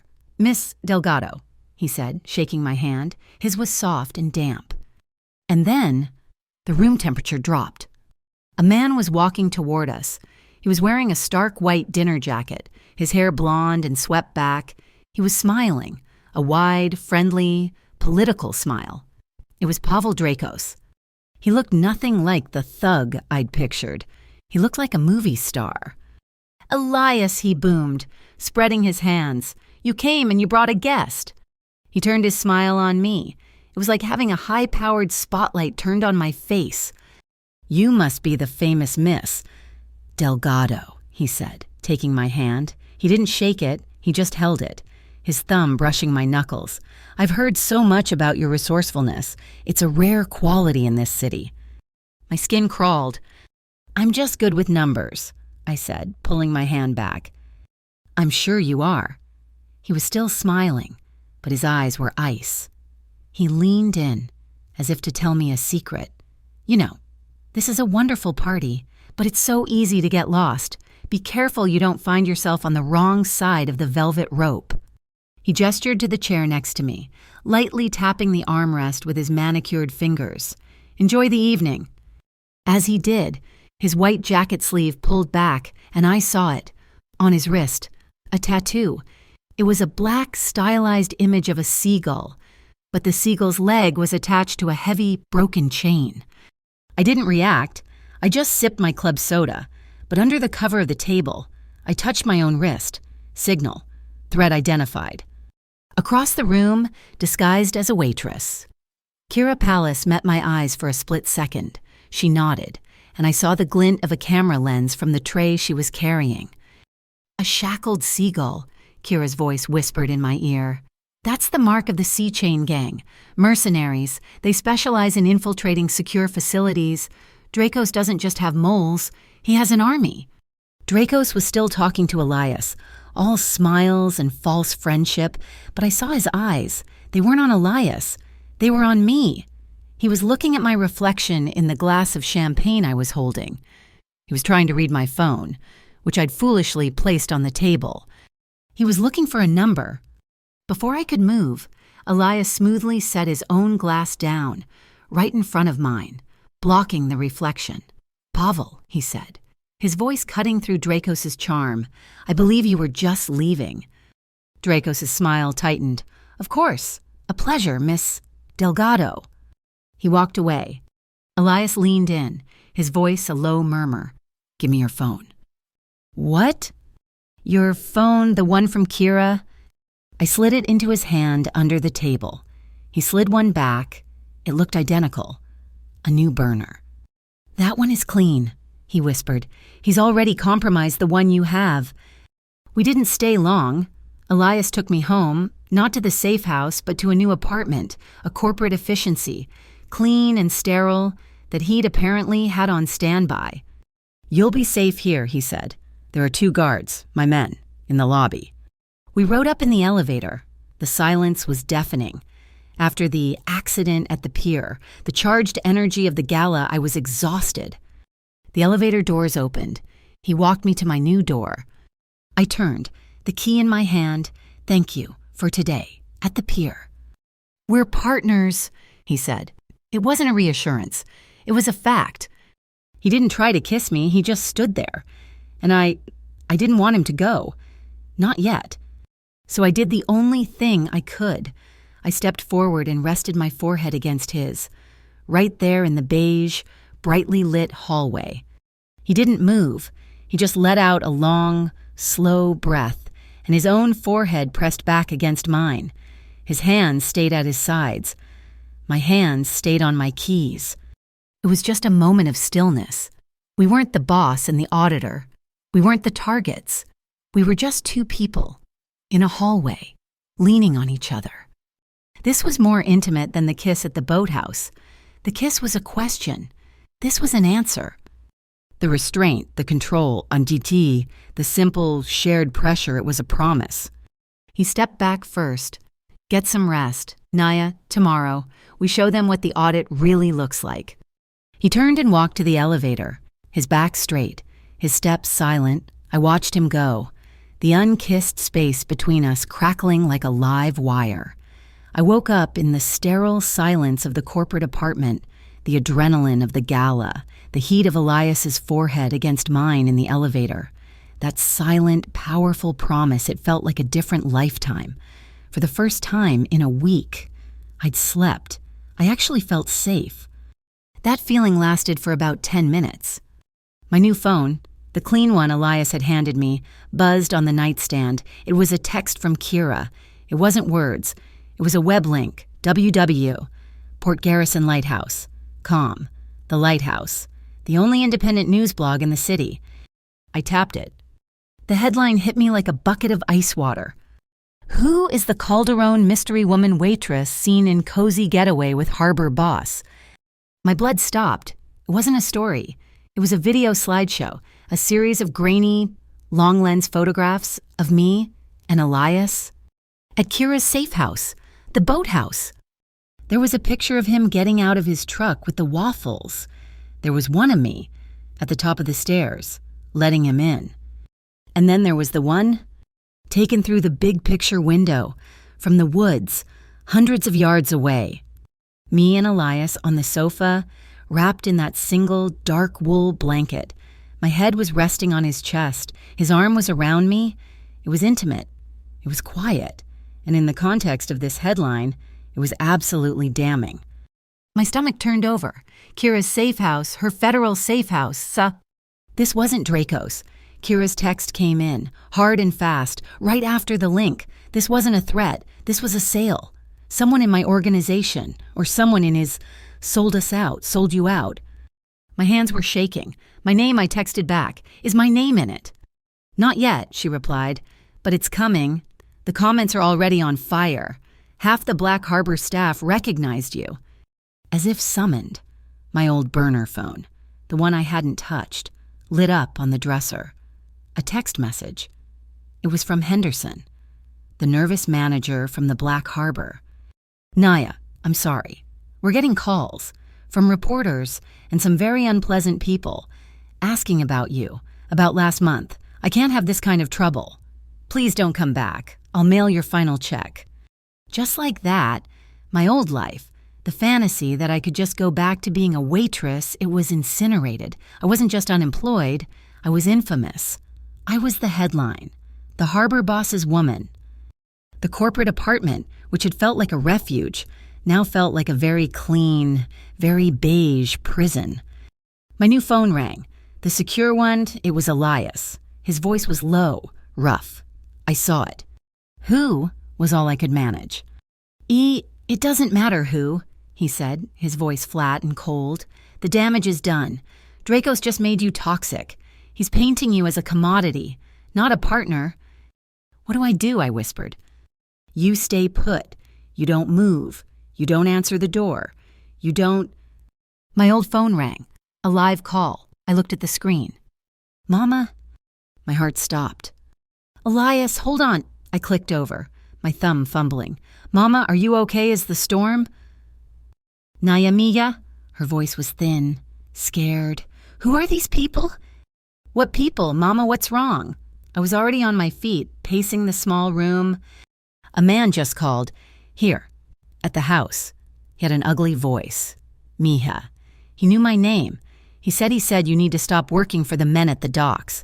He said Port Garrison is a dangerous city for visitors. Her voice broke. Naya, he said he knows I like to garden on Tuesdays. He knew her routine. In Texas, 1,000 miles away. The panic evaporated. It was replaced by something cold, something hard and clear. Okay, Mama. My voice was dead calm. Listen to me. Right now, I want you to go to your closet and get your small suitcase. Pack a bag. One bag. Your medicine. Your papers. I'm buying you a plane ticket. Right now, you're coming here. What, Naya? I can't. The storm. The house. The storm is in Texas. Mama, the real danger is you staying there. Pack. I'll call you back in 10 minutes with a flight number. I love you. I hung up and clicked back to Elias. He called my mother. In Texas. He threatened her. The silence on his end was absolute. When he finally spoke, his voice was different. The boss was gone. This was the man who'd lost his sister in a fire. Where? Naya. I'm moving her. Here. To Port Garrison. I need protection. Not for me, for her. She can't be tied to me.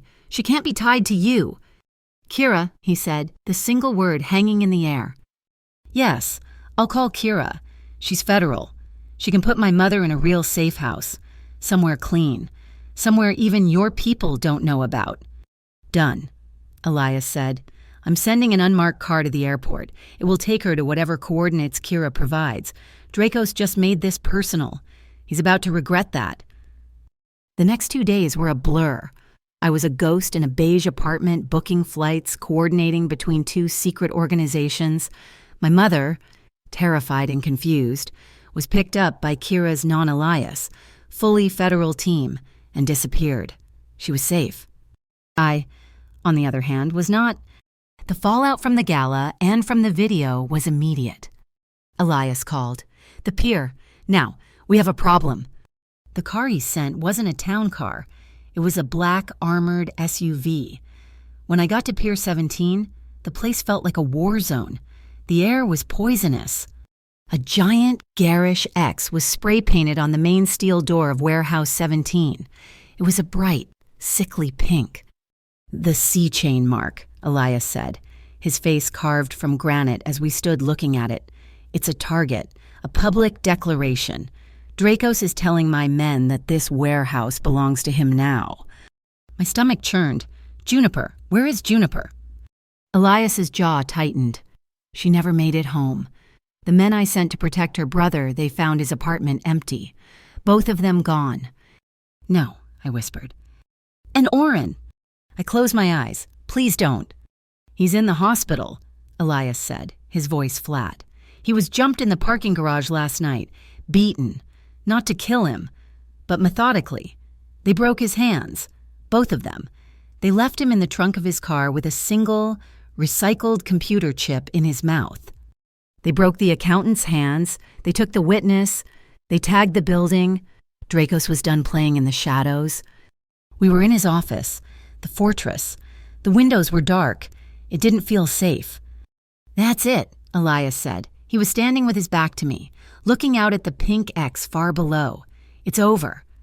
What's over? We just found Miller. We have the leverage. It's over for you. He turned, and his face was a mask of cold, hard finality. The man from the boathouse was gone. I'm pulling you out. I have a plane on standby at a private field. It can take you anywhere. Zurich, Buenos Aires. You'll have a new name, a new life, Enough money. You'll be gone by midnight. I just stared at him. You're firing me. I'm saving you. Naya, look at this. He swept his arm at the window, at the chaos Dracos had unleashed. He tried to kill you with a forklift. He threatened your mother. He took Juniper. He broke Oren's hands. What in God's name do you think is next? What do you think he'll do to you? I don't care, I said, my voice shaking but low. I'm not running. Don't be a fool. This isn't a game. This isn't a restaurant shift you can just walk away from. I'm not, I yelled. It was the first time I had ever raised my voice to him. The sound of it shocked us both into silence. I am not running, I said again, my voice trembling with a cold rage. I ran from Texas. I ran from my apartment when the landlord raised the rent. I've been running my whole life, looking for a safe corner. If I run again, if I take your money and hide in Zurich, then I'm not me. I'm just something you bought. I won't do it. Your pride, he said, his voice dropping to a low, dangerous growl, is going to get you killed. And your guilt, I shot back, is going to get you killed. You're not saving me. Elias, you're saving yourself. You're doing what you couldn't do for Leia. He flinched. It was a physical blow. I'd gone too far. He stepped close, invading my space, his face inches from mine. He was radiating cold fury. You don't understand. You're not a partner in this, Naya. You're a target. You are. You're my weakness. The words hung in the air, brutal and honest. My heart felt like it was splitting in two, but I didn't back down.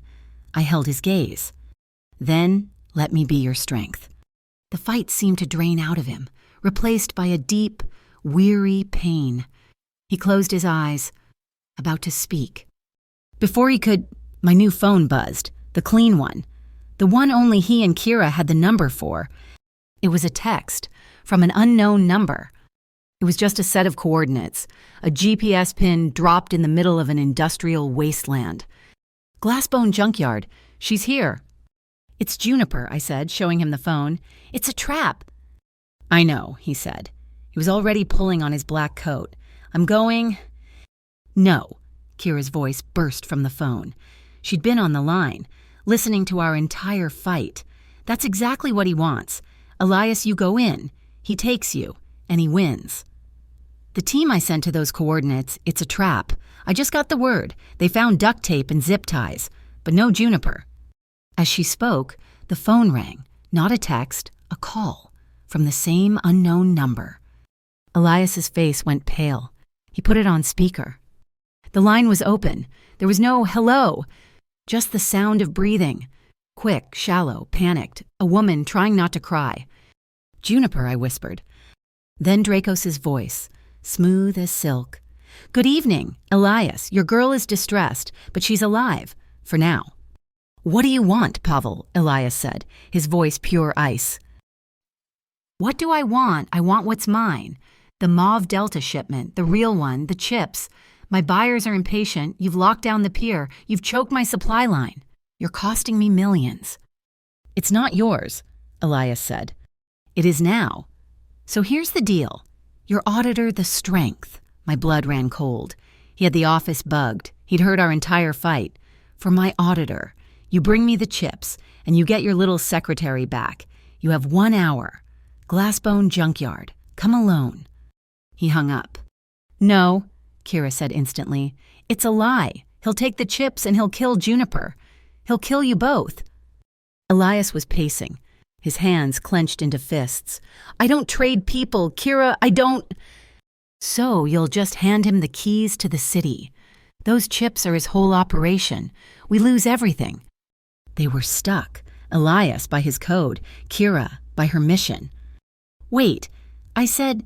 My voice was quiet. They both stopped and looked at me. The Mauve Delta shipment, the real one. Is it still here?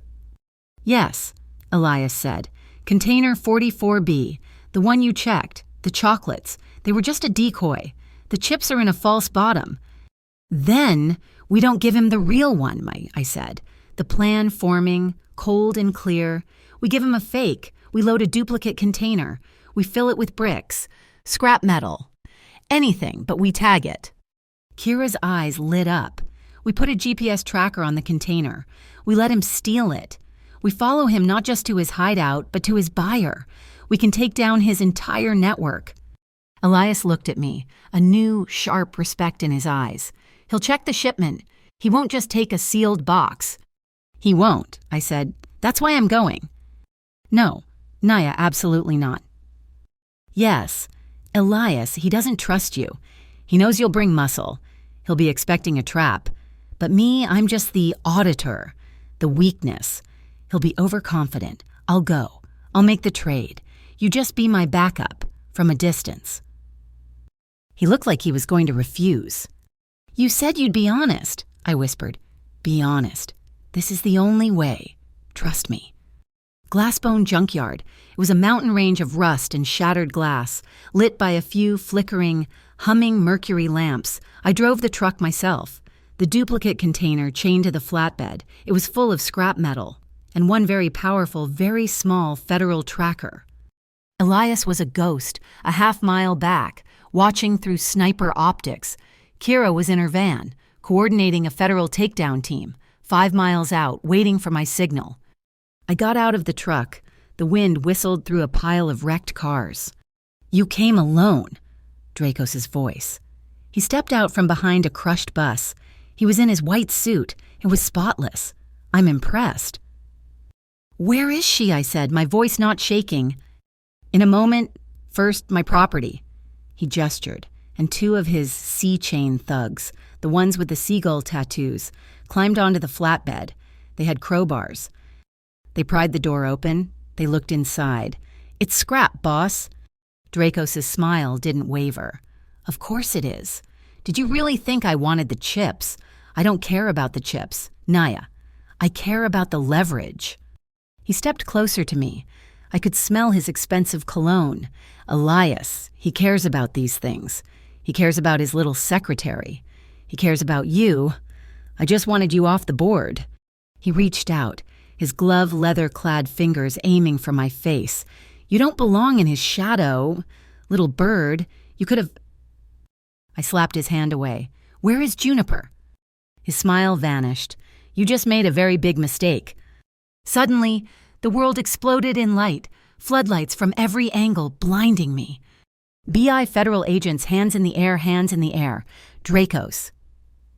Men in black tactical gear were swarming the junkyard, their weapons trained on us. Dracos was smiling. He slowly raised his hands. A man in a BEI raid jacket, his face hidden by a helmet and police insignia, walked into the center of the light. He was holding a megaphone. "Pavel Dracos," the man shouted, "you are under arrest." He lifted his face shield. My blood turned to water. It was Daryl Pike, the night security chief, the man who'd tried to kill me with a forklift. Kira's voice screamed in my earpiece, "Naya, get out!"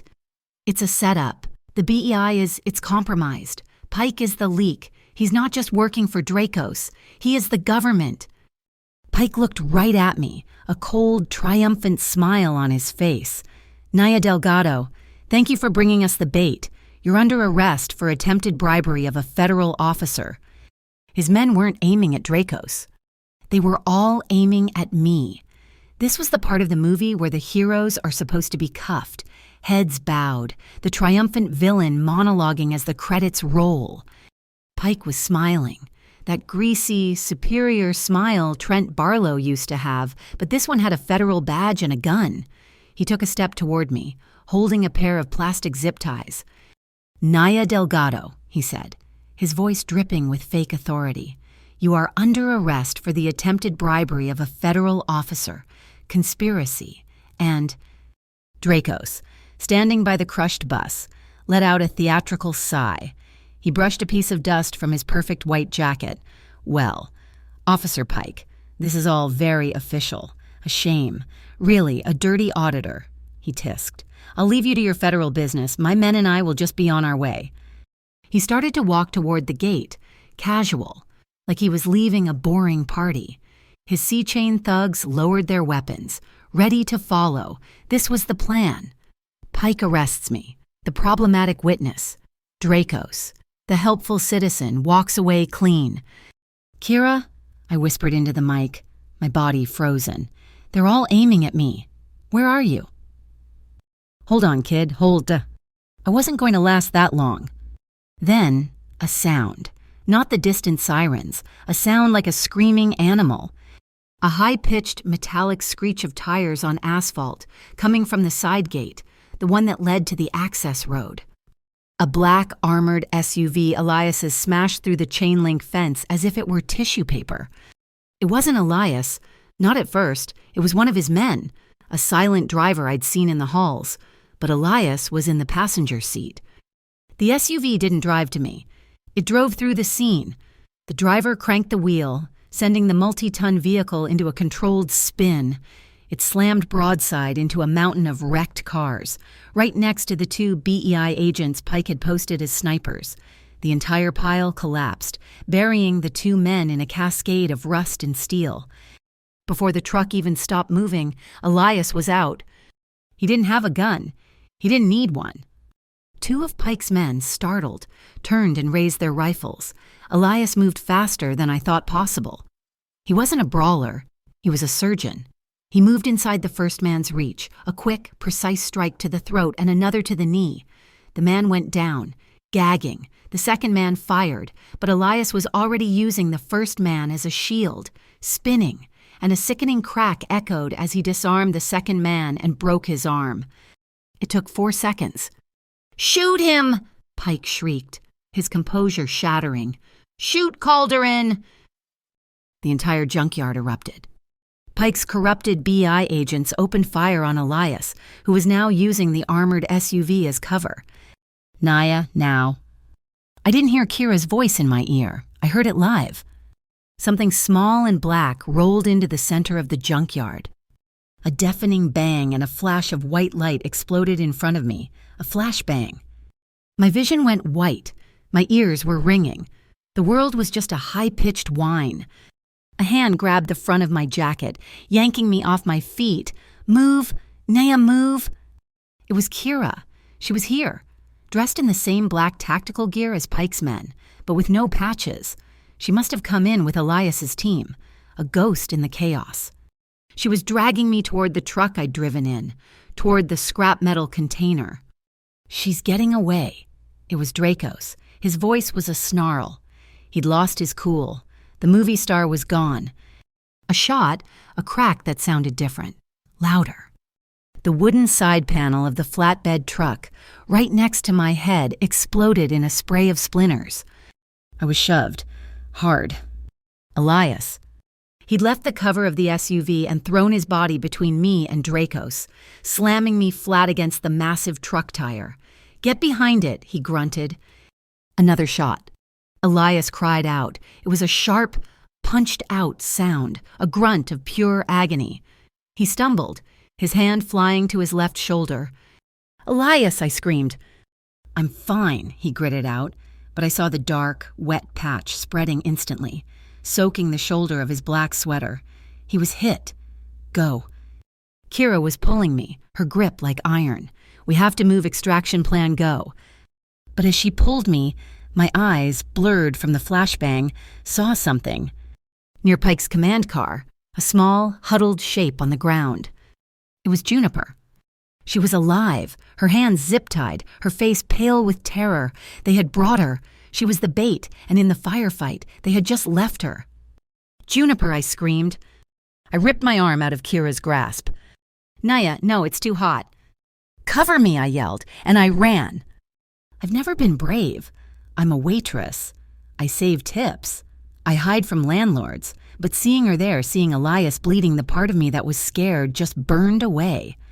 I sprinted, low, zigzagging between piles of crushed car chassis. The air was full of noise and the smell of gunpowder. Pike's men were shooting at Elias, Dracos' men. The sea chain seemed confused. Some firing at Elias, some just watching. I slid on the gravel, grabbing Juniper. She was whimpering, hysterical. "Naya, oh God, Naya!" "It's okay. I'm here." My hands were shaking. I saw the tactical knife on the belt of one of the BEI agents Elias had taken down. I grabbed it and sliced through the plastic zip ties. "Get behind that engine block. Now. Do not move. Do not make a sound."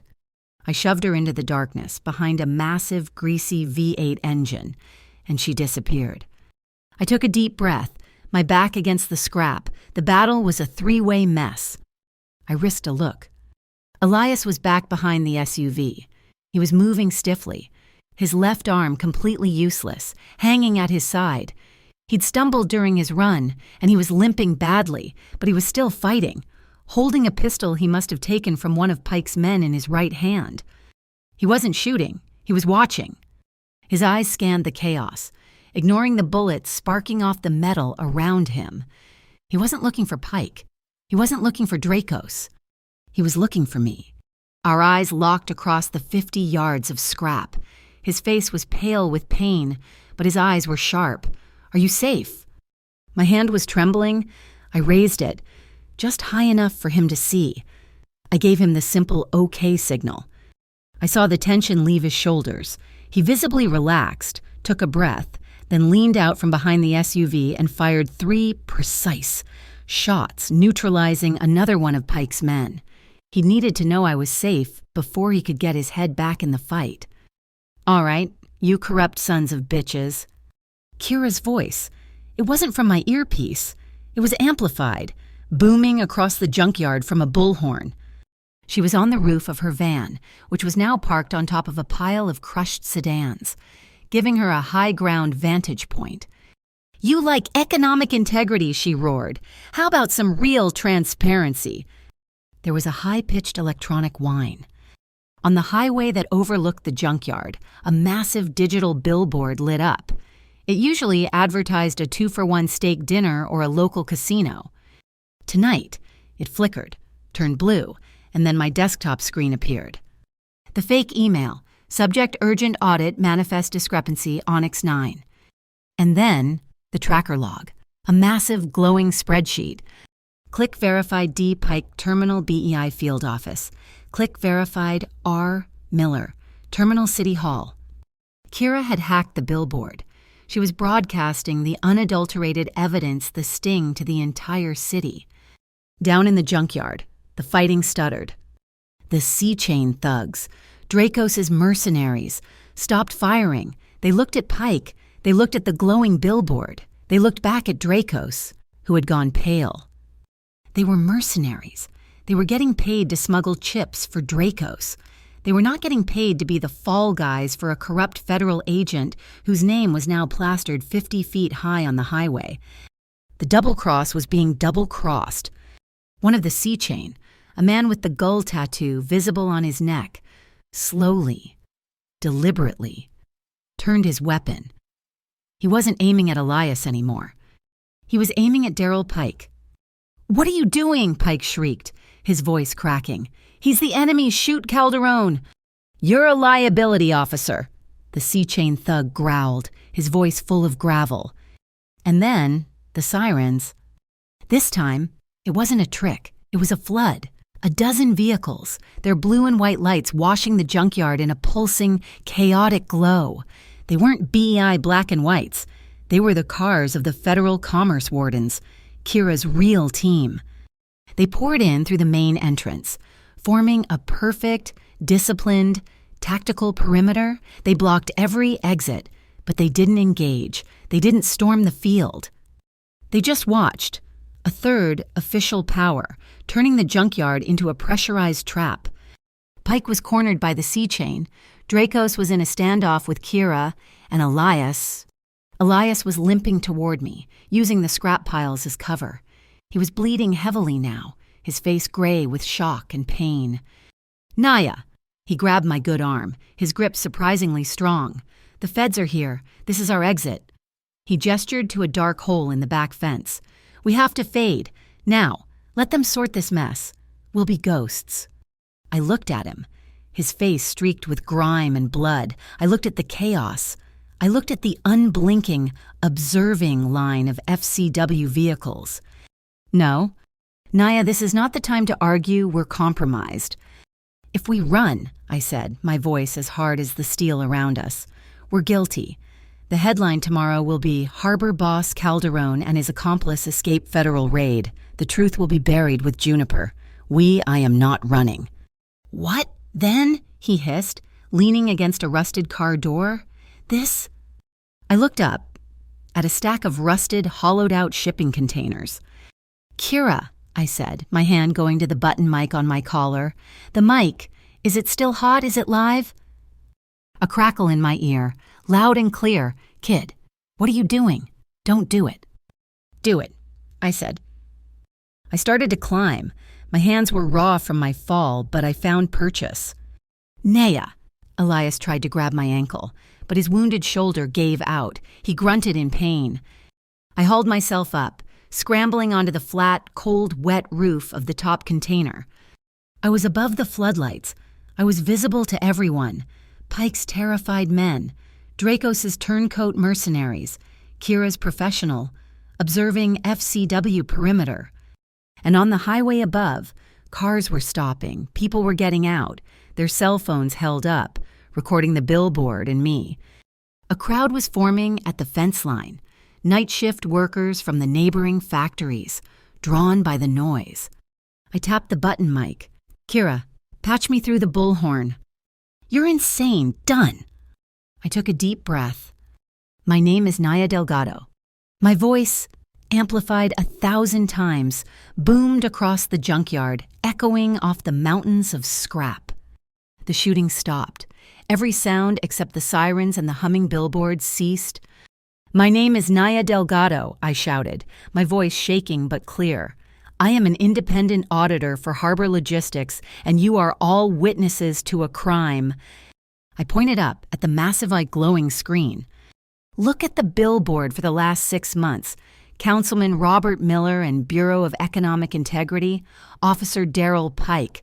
That man, I pointed down, right at Pike, who froze, trapped in my spotlight, have been using Mauve Delta charity funds to cover for the smuggling operations of Pavel Dracos. They are the leak. They are the corruption. We didn't come here to make a deal. We came here to expose them. A murmur rippled through the crowd at the fence. The phones were all pointed at me. The story was shifting. I wasn't the harbor boss's woman. I was the whistleblower. Shooter! Dracos. And he had lost. The mask was gone. He was just a thug in a white suit. Shoot that little A! He raised his own pistol, a sleek, silver thing, and aimed it right at me. I was trapped. Nowhere to run. No. Elias roared. He launched himself, not at Dracos, but up the side of the container, his good arm grasping for a handhold, his body trying to reach me, to shield me. Dracos fired. The bullet missed me, ricocheting off the metal. But the force of his lunge, the desperate, impossible jump, it was too much for his wounded body. He lost his grip.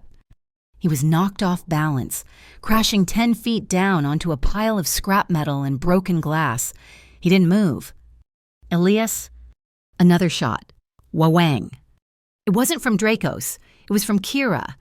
A warning shot. It kicked up sparks right at Dracos' feet, forcing him to jump back behind the bus. Next one doesn't miss. Pavel, Kira's voice boomed. The junkyard was frozen, a perfect 3-way stalemate. The FCW team, the real feds, were still holding the perimeter. They weren't coming in. They were observing. They had political orders. They were letting the rats fight in the trap. Pike was cornered by the sea chain.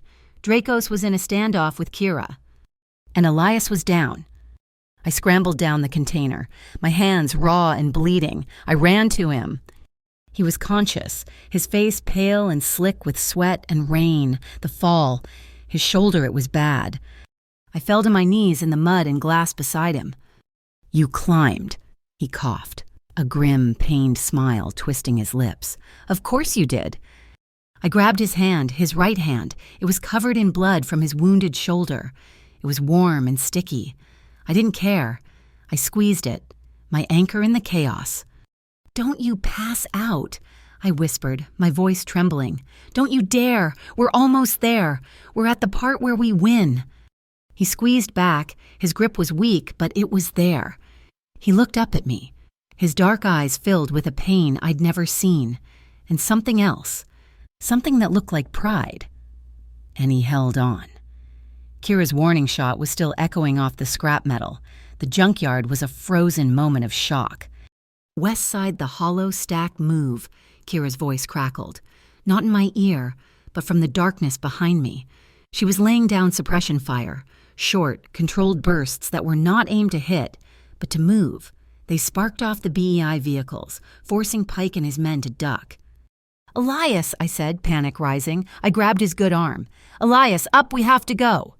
He was a dead weight. "I'm okay." He grunted, but his face was slick with sweat, his body already succumbing to the shock. "You are not okay. On 3. I hauled him up.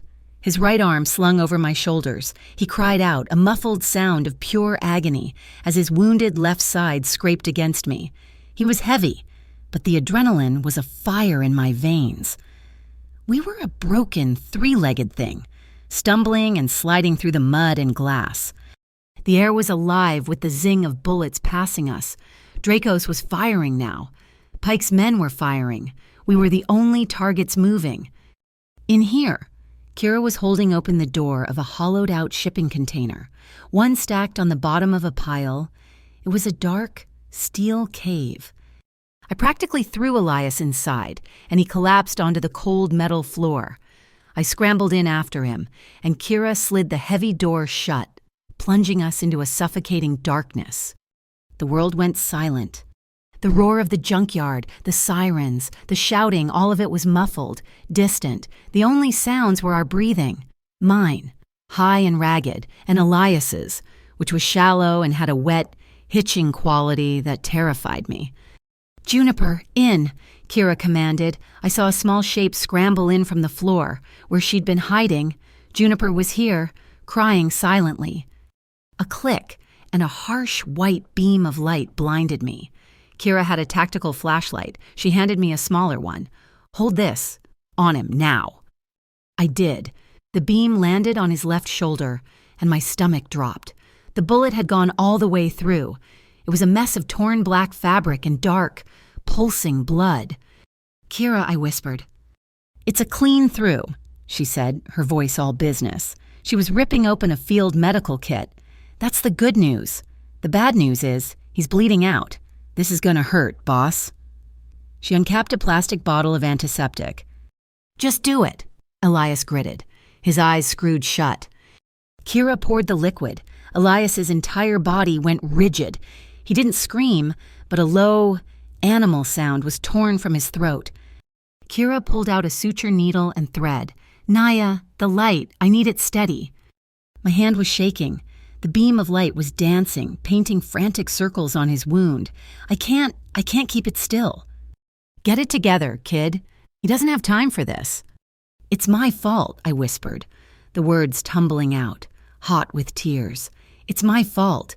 I climbed. I made you climb. I put you on that container. I dragged you into the spotlight. Naya." His voice was a rasp. "I'm so sorry. Elias, I exposed you. I did this. "Naya, stop!" He coughed, a wet, rattling sound. Kira was already pulling the first stitch, her movements quick and brutal. Elias hissed, his back arching off the floor. He opened his eyes. They were black pools in the flashlight beam, filled with a pain I couldn't comprehend. "I was in the shadows long before you." His voice was a hoarse whisper, every word costing him. I was comfortable there, hiding, running, just like you were." He took a ragged, shuddering breath as Kira pulled another stitch tight. "You didn't drag me into the light." His good hand, his right one, shot out and found my wrist, the one holding the flashlight. His grip was weak, but it was there, and it stopped my shaking. The beam of light steadied. "You pulled me out," he breathed. "There's a difference."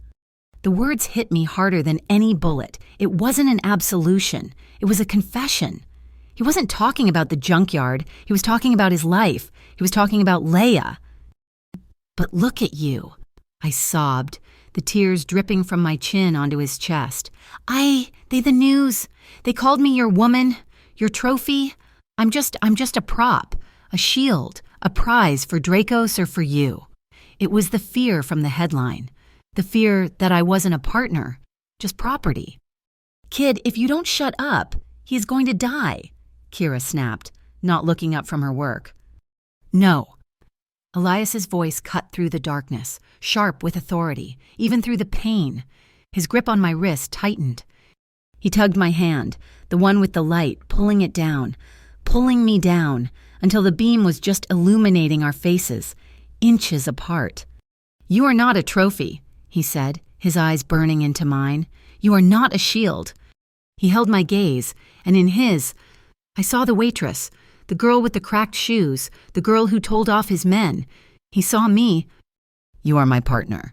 He said the word partner like it was a vow, like it was the only true thing left in the world. The sound of the battle outside, the sirens, Kira's stitching it all dissolved. It was just us, just his eyes. I took the flashlight from my shaking hand and wedged it against the medkit box on the floor, angling the beam so it still lit Kira's work. My hand was free. I raised it, slick with his blood, and touched his face. His cheek was cold, damp, and rough with stubble. "Elias," I whispered. He met me. He used his good arm, his right, to hook around the back of my neck, pulling me down to him. It wasn't the boathouse. This was not a kiss of comfort. This was desperation. This was a kiss that tasted of gunpowder and blood and a terrifying, unshakable promise. It was slow and it was deep, a search for an anchor in the middle of a war zone. It wasn't about passion, not in that way. It was about synchronization. It was about me trying to pour every ounce of life and strength I had into him, and him trying to hold on to me as the one solid thing in a world that was coming apart. My fingers dug into his jaw, holding him, and his hand tangled in my hair, gripping the back of my head, holding me to him. I could feel his heart, a frantic, pained rabbit against my chest. I felt my own heartbeat stutter and then try to match his, to slow him down, to steady him. It was a long, breathless, silent promise. Survive. Just survive this. Okay, lovebirds. I'm out of thread and he's not getting any less shot. Kira's voice, dry as rust, shattered the moment. We broke apart. I was breathless, my forehead resting against his. He was pale, but a small, pained smile touched his lips. Kira was already packing her bloody supplies, her face a grim mask in the dim light. As touching as that was, the party's not over. Pike's cornered, Dracos is trapped, but my guys, the FCW, they're just holding the perimeter. They've got orders to observe, not to engage. They're waiting for Dracos and Pike to take each other out. This stalemate isn't going to hold. Dracos is going to break for the pier. He has to. His real shipment is there. "The truck," I said, my mind snapping back into focus. "The fake container, the tracker, he knows it's fake. His men looked inside." "He knows the container is fake," Kira said, checking the load on her taser. "But he doesn't know the tracker isn't. He thinks we're idiots." "Then let's use it," I said, the plan forming, cold and sharp. "Let's activate it, but we don't make it look like it's here. We make it look like the real Mauve Delta shipment is on the move from somewhere else. A virtual warehouse, a ghost." Elias's eyes opened. He was listening, his gaze sharp. "A digital decoy," Kira whispered, catching on instantly. "We make the tracker ping as in transit, but on a route away from the pier, Dracos will have to choose stay here and die in a federal trap, or cut his losses and chase his stolen product." "He'll chase the product," Elias said, his voice weak but certain. "It's his entire operation. His buyers are waiting. He'll take the bait." "And while he's chasing our ghost," I said, feeling the plan lock into place, "we burn them to the ground. We broadcast everything, not just the email, the real Atlas doc logs, Pike's entire HR file, his photo, his signature from the docs. We live stream it right on top of that billboard." "I need a terminal," I said to Kira. "My van, it's parked on the high ground. It's networked, but you can't just upload it. Naya, the Atlas doc is a secure system. It needs a live dispatcher authorization, a voice code, and a manual override. They'll know you're a fake." "I've been in that system for a week," I said. "I've heard them. I know the lingo. I know the call signs. I can do it." I looked at Elias. My voice, it won't shake. Not this time. "Naya," Elias said, You'd be impersonating a Port Authority officer on a live federal channel. That's a very serious crime. So is trying to murder someone with a forklift, I shot back. I can do it. I can help. It was a small, watery voice from the darkness by the door. Juniper, she was huddled there, her face streaked with tears, but her eyes were hard. I can help, she said again, stronger this time. I was his secretary. I know the radio protocols. I know the private call signs Dracos uses, the C-chain ones. She looked at me, a new, desperate resolve on her face. While you're faking the official dispatch, I can get on their channel. I can be the decoy. I can confirm the shipment's location. He knows my voice. He'll believe me. He'll believe I'm trying to save myself. She was terrified, but she was ready to fight. Kira looked at her, a slow, impressed smile dawning. A two-front war, digital and radio. I love it. Okay, this works. It's time, Kira said, moving to the container door. We need to get to the van. Elias, can you walk? I'll walk. He grunted. He pushed himself up with his good arm, and I was there, instantly, taking his weight, his arm draped over me. Wait, he said. He winced, his good hand fumbling inside his bloody jacket. He pulled something out, something from a deep inner pocket. It was a key. It was heavy, old, and made of brass. It wasn't a modern key. It was complex, mechanical, and looked ancient. He pressed it into my hand. My palm was still sticky and warm with his blood. What is this? I whispered. It's the manual override, he said, his voice low and urgent. For gate 17, the main gate. His dark eyes locked on mine. The system Atlas doc, it's all digital. Dracos can hack it, Pike can override it. But that is analog. That is mechanical. It's the old Calderon family lock. My father had it built. Only 2 people have a key, me and him. He closed my fingers over the heavy brass. If everything goes wrong, if they get past me, if they get to the pier, you don't fight them. You run. You get to the main gantry. There's a lockbox. That key will shut down the entire pier. It will physically sever the power to the cranes, the gates, everything. It's the kill switch. Elias, I can't, I breathed. This is your whole company. You're my partner, he said, and the words stopped all argument. If it goes bad, you use it. You lock that gate. Promise me. I promise. Okay, Kira said from the door, her voice a tense whisper. She peeked out. We have a window. The FCW line is shifting. They're moving to box in Pike. We can make it to the van. 30 seconds. Go. This was it. We were going back out. Elias straightened, his face a mask of pale, pained determination. I was at his side, my shoulder under his arm, taking his weight. He stopped me, just for a second. He turned, ignoring Kira, ignoring the danger. His good hand came up and cupped my face. He just looked at me. His gaze was so intense, so focused. It was like he was trying to photograph me with his eyes. He wasn't seeing the junkyard, he wasn't seeing the blood or the grime or the terror, and he was just looking, memorizing my eyes, the way my hair was matted to my face, the smudge of dirt on my cheek. He was imprinting me. He squeezed my hand, the one holding the key, one, hard. Final pulse. Ready, Kira hissed from the door. Elias didn't look away from me. Ready. He turned, took a deep, ragged breath, and together we moved back out into the war. The run to Kira's van was a blur of noise and terror. Elias was a dead weight on me, his good arm clamped over his bleeding shoulder, his breath coming in ragged, painful gasps. We half fell into the back of the van, a high-tech surveillance nest on wheels. Go, go, Kira yelled at Juniper, who scrambled into the driver's seat and peeled out, driving the van onto the high ridge overlooking the junkyard. Inside, I had Elias propped against a bank of monitors. The chaos was unfolding below us, a tactical ballet of light and shadow. Okay, Kira said, her voice dropping into a cold, professional calm. She handed me a headset. Naya, you're up. I'm activating the ghost tracker. It'll show up on their system as in transit. Route 21A. You are now dispatcher 449. Authorize it. I put the headset on. My heart was a drum, but my hands were rock steady. I looked at Elias. His eyes were closed, his face gray. But he was listening. He was trusting me. I took a breath.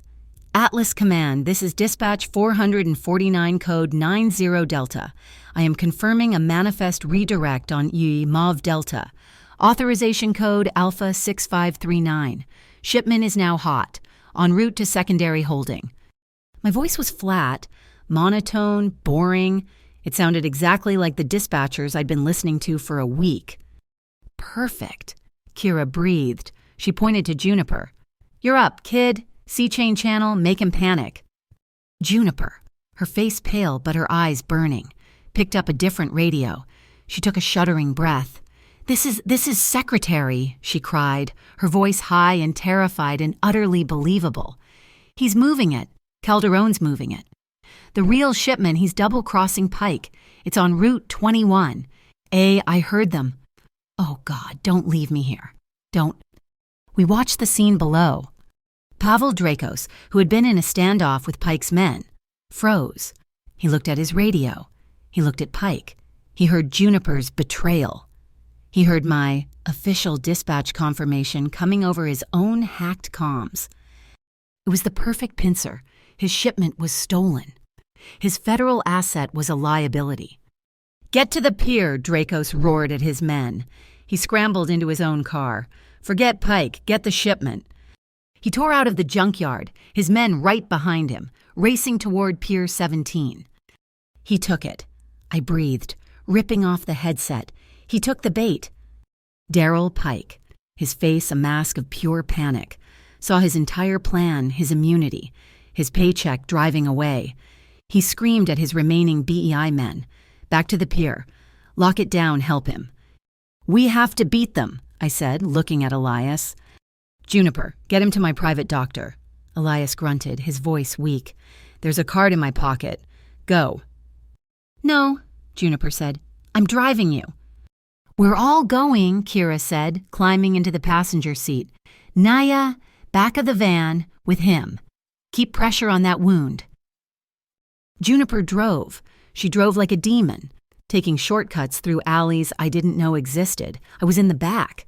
My entire body braced against the wall, my hands pressed hard on the makeshift bandage on Elias's shoulder. He was fading, his eyes half closed. Elias, I said, my voice sharp, stay with me. Don't you dare, we're not done. The key, he whispered, his good hand fumbling. I have it, I said, my other hand closing around the heavy brass key in my pocket. I have it. He'll use the digital override. Pike. He still has credentials. He can try, I said. We screeched to a halt at the secondary access gate of Pier 17. The main terminal was a circus. Dracos' cars were at the main gate, but the FCW, the real feds, had followed. They were in a standoff. Pike's car, however, had gone around the back. The auxiliary control room, Elias breathed. In the gantry tower, too. He's in there. Kira, cover him, I yelled. I jumped out of the van. I'm going. Naya. I ran like I'd never run in my life. I vaulted a turnstile and scrambled up the steel ladder of the gantry tower. The rain was starting again, cold and sharp. I burst into the small, glass-walled control room. Daryl Pike was there, his back to me. He was frantically typing at the main Atlas dock console. Come on, you piece of junk, override. He was trying to raise the main sea gate. He was trying to let Dracos escape onto the water. Pike, I yelled. He spun, his hand flying to his gun. He was too late. I wasn't there to fight him. I ignored him completely and ran to the back wall, to a panel of old pitted steel that said Emergency Mechanical Override. It was covered in dust. I shoved the heavy brass key into the lock. It was old, stiff. Get away from that, Pike lunged at me. I put my entire body into it. Turning the key, there was a sound like a breaking bone, a deep, mechanical ka-chunk that shook the whole tower. Pike's console died. The lights in the room went red. And then A sound, a groan, a deep, earth-shaking screech of metal on metal, so loud it hurt my teeth. Outside, the massive 300-ton steel sea gate began to descend. It slammed into the water, sending up a wave that rocked the boats in the harbor. The pier was sealed. The cranes went silent. The power was cut. Pike and I were plunged into the red, flashing emergency lights. He just stared, his mouth open. "You locked it! You locked the pier!" Then the door burst open. The FCW not Pike's men, the real ones. They swarmed in, weapons raised. "Officer Pike, you are under arrest, hands." As they cuffed him, Pike just looked at me, his face a mask of utter defeat. "The Waitress," he whispered. I didn't watch. I ran back down the ladder, my legs shaking so hard I almost fell. The pier was chaos. The FCW was finally moving in. Temporary detention all armed parties, on the ground now. Dracos was trapped. His cars were useless. The gate was locked. He saw me, and his face, the movie star face, twisted into a mask of pure rage. He ran, not at me, but at Kira's van, where Juniper was helping Elias out. He grabbed Juniper. He yanked her in front of him, a small, silver pistol pressed to her head. "That's enough," he screamed. "Everybody back, Calderon. You did this." The FCW line froze. Kira, from her sniper's perch on a nearby roof, had a clean shot, but she couldn't take it. Juniper was in the way. "You want me, Pavel?" Elias. He was standing, unsupported, his good arm held out, his left arm a bloody ruin at his side. He was hand empty. He was bleeding out, but he was standing. "You want the pier?" Elias said, taking a slow, painful step forward. "It's me. You've always wanted me. Let her go." "Elias, no!" I screamed. "A trade," Dracos laughed, a high, thin sound. "My life for yours, I like that." He shoved Juniper to her knees. "Come on, then, hero. Walk to me." Elias took another step. Dracos was focused on him, his eyes alight with triumph. He was savoring the moment. He adjusted his grip on the pistol, and for 1/2 of 1 second, he tilted his head, his wrist exposed. I was behind a stack of containers, maybe 30 feet away. My hand was in my pocket, the key, the heavy, old brass key. I didn't think. I acted. I threw it, underhand, fast and flat, like I was skimming a stone. The heavy, jagged piece of brass spun through the air and hit Dracos' exposed wrist with a sickening, solid thud. He screamed, a sound of shock and pain. The silver pistol clattered to the wet pavement. Elias didn't hesitate. He was already moving. He pivoted on his good leg, all his remaining strength, his entire body flowing into one final, brutal motion. He drove his right elbow, his good arm, directly into Dracos' solar plexus. The sound of the impact was a dull, wet thump. Dracos' eyes went wide. The air left his body in a single, explosive whoosh. He collapsed, folding like a cheap suit, and didn't move. It was over. A single, rogue shot, crack. Daryl Pike. He'd somehow gotten free in the chaos, grabbing a gun. He was aiming at me. Whang. A second shot, not from Pike. From Kira, she'd been waiting. Pike screamed and went down, his gun clattering, his hand clutching a new, bloody hole in his shoulder. Silence.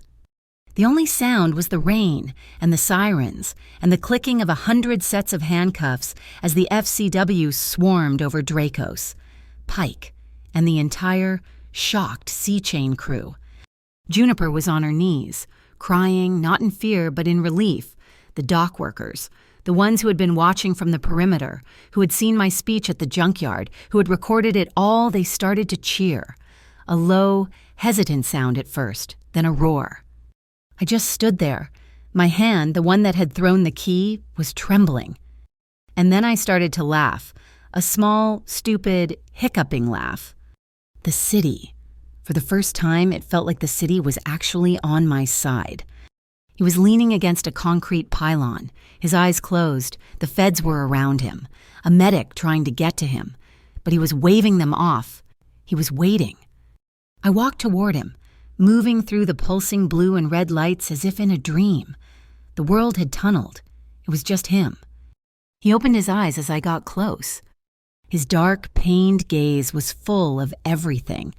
The boathouse, the junkyard, the fire, the key, all of it. All the things he couldn't say.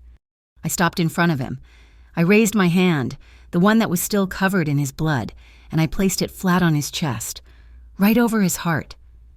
I could feel it, a slow, steady, strong beat. He was alive. "We're done," I whispered. "We're done with this?" He covered my hand with his good hand, and held it there. "Now," I said, a small smile finding its way to my lips, "comes the hard part." He looked at me, a question in his pain-filled eyes. "Living," I said. The next week was a blur. The lighthouse, Kira's independent paper, published everything. The video from the junkyard, the billboard, Oren's logs, Juniper's testimony. Councilman Miller was indicted by the state, Darrell Pike, facing a mountain of evidence, pled guilty to everything. And Pavel Dracos, he was in federal holding, no bail, facing a list of charges so long he would never see the light of day again. The BEI and the FCW fought over who got the credit. Kira just leaked more files. Elias healed. 2 weeks later, he stood in front of his entire company. He announced a massive restructuring. He was dissolving Harbor Logistics' gray divisions. He was going fully legitimate. And to ensure it, he'd created a new, permanent and fully independent internal auditing division.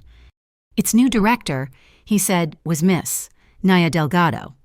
My mom loved her new apartment. It was small, but it was clean, and it had a balcony that overlooked the water. The smell of salt, she said, was good for her.